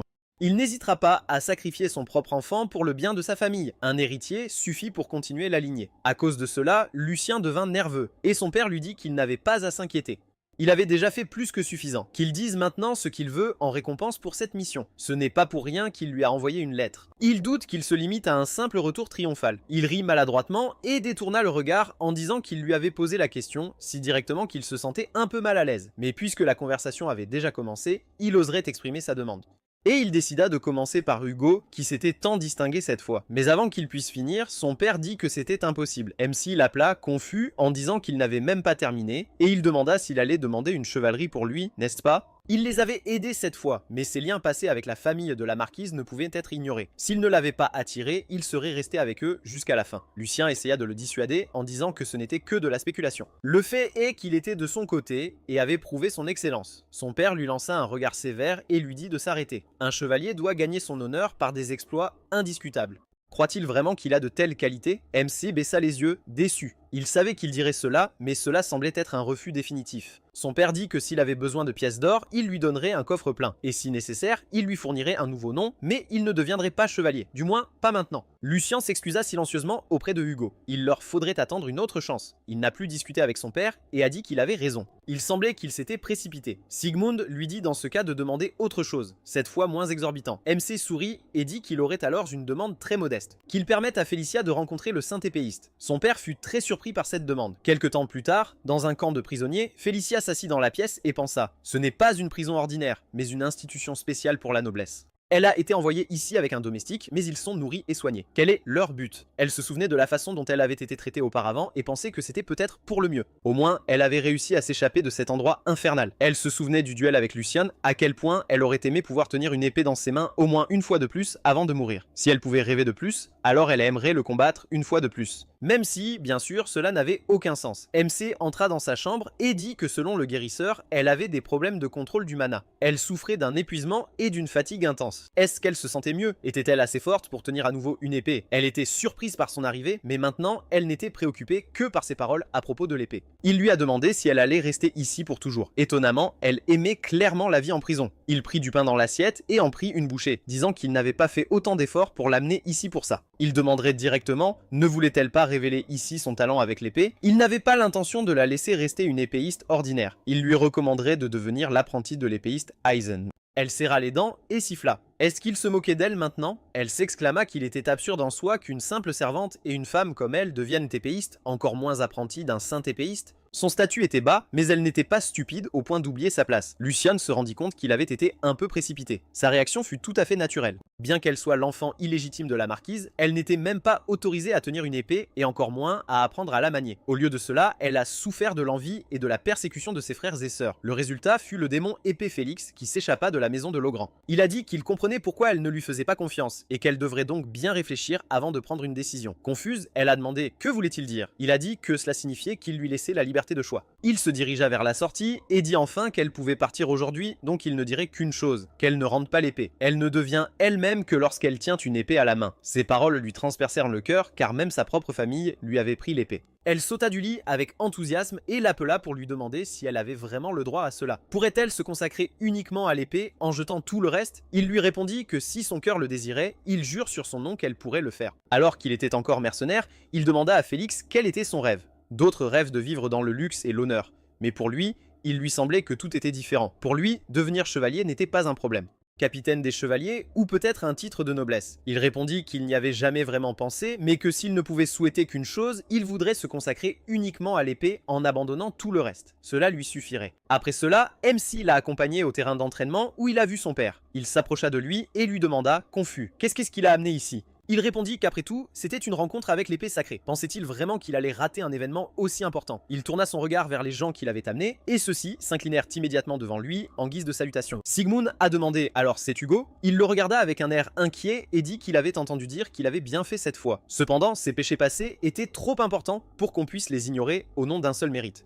Il baissa immédiatement la tête d'un air coupable et dit qu'il n'y avait aucune justification pour ses actes, et Sigmund dit que même s'il le savait parfaitement, son seigneur avait demandé à lui accorder le titre de chevalier. De plus, pour cela, il avait renoncé à sa propre récompense. Lucien s'est agité en demandant de quoi il parlait, et Hugo a pensé avec surprise, lui demandait-il cela pour son bien? Il avait vraiment l'intention de tenir parole. L'archiduc dit avoir peur de le décevoir, mais il rejeta sa demande. Il pensait qu'il n'était pas encore prêt à assumer un tel fardeau. Par conséquent, qu'il continue à travailler dur, prouvant sa loyauté par ses actes, afin qu'un jour, il lui accorde lui-même ce titre. Il attendrait ce jour avec impatience. Hugo lui répondit avec assurance qu'il serait certainement à la hauteur de ses attentes. Après cela, Sigmund est passé à Félicia et a dit que puisqu'elle avait grandi dans cet endroit, elle devrait tout comprendre parfaitement. La question de l'héritier n'était pas encore tranchée, et Lucien prenait un gros risque en défendant un simple serviteur. Si elle ne parvenait pas à prouver sa valeur, des rumeurs se répandraient selon lesquelles il était un imbécile pathétique aveuglé par la beauté féminine. Alors laissez-la lui répondre. Pense-t-elle qu'elle vaut de tels risques? Marmonna-t-elle, ne sachant pas quoi dire, et MC la défendit. Avec un sourire confiant, il dit à son père qu'elle valait certainement le risque et qu'elle ferait plus que payer pour cela, que tout le monde doute de lui maintenant et pense que son choix est stupide. Peut-être que Félicia elle-même n'était pas sûre d'elle, mais tout allait changer aujourd'hui. Bientôt, tout le monde comprendrait qu'elle était un véritable diamant, lié uniquement par sa naissance et son sexe. Il se tourna vers elle et murmura « Pourquoi était-elle gelée ?» Qu'elle dise qu'elle était prête. Tandis qu'elle parlait avec enthousiasme, il pensa qu'il ne s'était pas trompé. Le grand-duc les attendait ici pour une raison. Il voulait voir personnellement les vassaux que son fils avait choisis. Comme s'il souhaitait un vent favorable pour soutenir le premier battement d'aile de son enfant, il est venu ici en personne. L'archiduc a dit que puisqu'il en était si sûr, ils allaient maintenant tout vérifier. Il se rendit au terrain d'entraînement et leur dit de se préparer à affronter l'épée sacrée. Lucien s'inclina, remerciant son père pour sa bénédiction. Aizen arriva peu de temps après avoir caressé sa barbe avec intérêt et noté que non seulement le troisième jeune maître était arrivé aujourd'hui, mais aussi sa seigneurie. Sigmund a déclaré qu'il s'agissait d'un événement important pour leur famille et qu'en tant que chevalier, il ne pouvait tout simplement pas contenir sa curiosité. Il lui demanda de la juger avec sévérité, sans concession pour son fils. MC dit qu'il voulait lui poser la même question. Sinon, leur accord n'aurait aucun sens. Aizen se souvint de ces paroles et se tourna vers la nerveuse Félicia, disant que puisqu'ils insistaient tous les deux, ils mèneraient l'épreuve avec sérieux. Il s'approcha de la fille, son cœur battant plus vite. Elle ressentait que l'atmosphère autour de l'épée avait changé. Elle dit que c'était un grand honneur de le rencontrer. Elle voulait se présenter, mais il dit qu'il n'avait pas besoin de nom. Il enfonça l'épée en bois dans le sol avec force et dit que sa lame devait parler pour elle, laissant les présentations pour plus tard, qu'elle essaie de tirer cette épée en bois. Lucien pensa que l'épreuve avait commencé. Il concentra son mana à la pointe de l'épée en bois et l'enfonça dans le sol presque d'un demi-mètre. La force physique de Félicia ne suffirait pas, mais avec du mana, elle y arriverait. Cependant, il y avait autre chose. Entre-temps, elle prit l'épée, pensant qu'elle n'aurait pas de seconde chance. Elle devait agir de manière fiable, comme Philippe. Si elle concentrait son mana dans ses mains, elle pourrait y arriver. Elle réussit à tirer l'épée sans trop d'efforts dès le premier essai, ce qui la rendit immensément heureuse. Elle demanda au maître d'épée, avec un sourire, ce qu'elle devait faire ensuite, mais il lui dit avec une expression sombre que c'était suffisant. Elle fut surprise et demanda de quoi il parlait. Il dit qu'il voyait sur son visage qu'elle ne comprenait rien et elle répondit, confuse, qu'elle avait simplement tiré l'épée comme il l'avait ordonné. Il prit son poignet et dit que la raison était évidente. Ses canaux internes étaient en très mauvais état car elle avait évité la circulation par peur de la douleur. Sa façon de contrôler le mana ignorait complètement les limites de son corps. C'était un comportement typique de ceux qui comptent trop sur leur talent. Considérant qu'elle, en tant que femme, avait pu croiser le fer avec un lion noir, elle avait certainement du talent, mais cela ne corrigerait pas ses défauts de caractère. Une telle explication la satisferait-elle? Qu'elle se souvienne des instructions de son maître. Tout d'abord, elle devait apprendre à écouter les conseils des autres. Elle dit qu'elle n'avait jamais eu l'occasion d'étudier avec un mentor et, à sa honte, elle n'avait absolument aucune idée de ce dont il parlait. Qu'est-ce que la circulation? Comment contrôler le mana? Elle n'a fait que regarder son frère de loin et essayer de l'imiter. Elle est complètement ignorante à ce sujet et donc elle le supplie de lui enseigner. Il fut surpris et demanda si elle voulait dire qu'elle avait tout appris sans aide, juste en observant. C'est impossible. Après tout, elle vient d'utiliser du mana pour tirer l'épée. Elle lui dit qu'elle se souvenait simplement de la façon dont son frère le faisait pendant leurs entraînements et qu'elle l'avait répété. Chaque fois que l'aura forte de son frère commençait à pulser plus fort, elle sentait le poids et la vitesse de son épée changer. Les flux de mana dans le corps d'autrui ne peuvent pas être vus juste avec les yeux. Même lui n'est pas capable de cela sans contact physique direct. De plus, la sensation du mana est semblable à son sixième sens. Comment pouvait-elle le reproduire juste par volonté? Il regarda Lucien, son regard stupéfait demandant qui était cette fille. Il sourit, satisfait. Après tout, il lui avait dit qu'il lui apporterait un talent incroyable, l'incarnation même du maniement de l'épée. Il décida de voir ses capacités au combat. Il resta immobile et elle se déplaça rapidement autour de lui, cherchant le bon moment pour attaquer. À un moment, elle se jeta sur lui, se mit derrière lui et balança son épée, mais sa lame heurta la sienne. Il lui dit qu'elle avait trop de mouvements inutiles. Sa lame était émoussée et sa détermination encore plus faible. Et c'était tout ce que son désespoir pouvait faire. Elle grimaça de frustration, recula, pensant qu'elle ne pouvait plus bouger, et son épée était complètement inutile pour lui. Et cela, malgré le fait que le saint épéiste n'avait même pas bougé. Donc c'était le sommet du maniement de l'épée, un gouffre infranchissable qu'elle ne pouvait même pas comprendre pour l'instant, mais elle ne voulait pas abandonner si facilement. Elle se ressaisit, coupa une dalle lisse dans le sol, la lança en l'air et se précipita vers l'épéiste. Elle toucha légèrement la dalle avec la pointe de son épée, accélérant, et Aizen vit son esprit combatif qui ne s'éteignait pas même devant un mur. Liberté de penser, sans entrave par l'expérience. Mais ce n'était pas encore suffisant, elle devait tout libérer, tout le ressentiment qu'elle retenait. Il agita la main, traçant une ligne lisse sur la dalle qui se brisa immédiatement en deux, révélant Félicia. Elle se précipita vers l'épéiste, mais c'était comme si elle rencontrait une bête redoutable, la faisant frémir. Mais malgré son aura terrifiante, elle rassembla ses forces et balança son épée en criant, ce qui fit sourire légèrement le vieil homme. Un éclat de lumière jaillit de son cou dans l'arène tandis que père et fils observaient. Sigmund demanda s'il savait quel épéiste était fiable. Celui qui a appris le prix des épreuves par lui-même, les fondamentaux aiguisés par une répétition sans fin, celui qui s'est forgé dans des batailles où une seconde d'hésitation signifie la mort. C'est cruel, mais c'est sur cela que repose l'habileté d'un épéiste. Il s'est toujours entouré de telles personnes, mais dans ce monde, il y a ceux qui peuvent facilement franchir les tours que d'autres ont passé leur vie à bâtir. Ceux qui apparaissent au monde comme un soleil brûlant, comme une vague qui engloutit tout sur son passage. Ceux dont le talent inspire l'admiration, comme cette fille. Pour arrêter le coup de Félicia, Aizen dut saisir son épée à main nue, ça si. Sigmund dit qu'il avait fait le bon choix. Son fils dit que s'il n'avait pas cru en elle et ne lui avait pas donné une chance, cette étincelle aurait pu simplement s'éteindre. Dans ce monde, d'innombrables talents restent inaperçus simplement parce qu'ils n'ont jamais la chance. Ezam, quant à lui, voyait son regard inébranlable fixé sur l'épée. Elle était une enfant née avec le destin de manier une épée, peu importe les épreuves à venir. Les yeux de cette fille étaient vraiment capables de le voir. Au-delà du bon sens, le chemin de l'épée s'étend à l'infini. Il lui demanda de répéter son nom. Aujourd'hui, elle avait prouvé tout avec son épée, et maintenant, personne n'oserait douter de son nom. Qu'elle déclare son nom avec fierté. Elle le regarda avec surprise, puis posa l'épée et lui dit que son nom était Félicia. Sa mère n'avait pas de nom de famille. Son père, le chef du clan Logron, ne lui avait pas permis de porter son nom, donc le seul nom qu'elle avait était Félicia. Il remarqua qu'elle avait tout enduré avec courage. Il l'appela Félicia Breitner et dit que désormais c'était son nom. À partir d'aujourd'hui, il l'accepte comme sa fille adoptive et lui enseignera tout ce qu'il sait de l'escrime à l'étiquette noble. Ce ne sera pas facile. Pourra-t-elle le supporter, honorablement touchée? Elle s'est agenouillée devant lui, une larme de bonheur coulant sur sa joue. Il lui a tapoté le dos, admettant qu'il avait été un vieil homme têtu. Quand cela arrivera, pourra-t-elle le convaincre avec son épée? Lui, de son côté, essaiera de comprendre ses véritables sentiments à travers sa lame. Ainsi, à partir de ce jour, ils avanceront ensemble.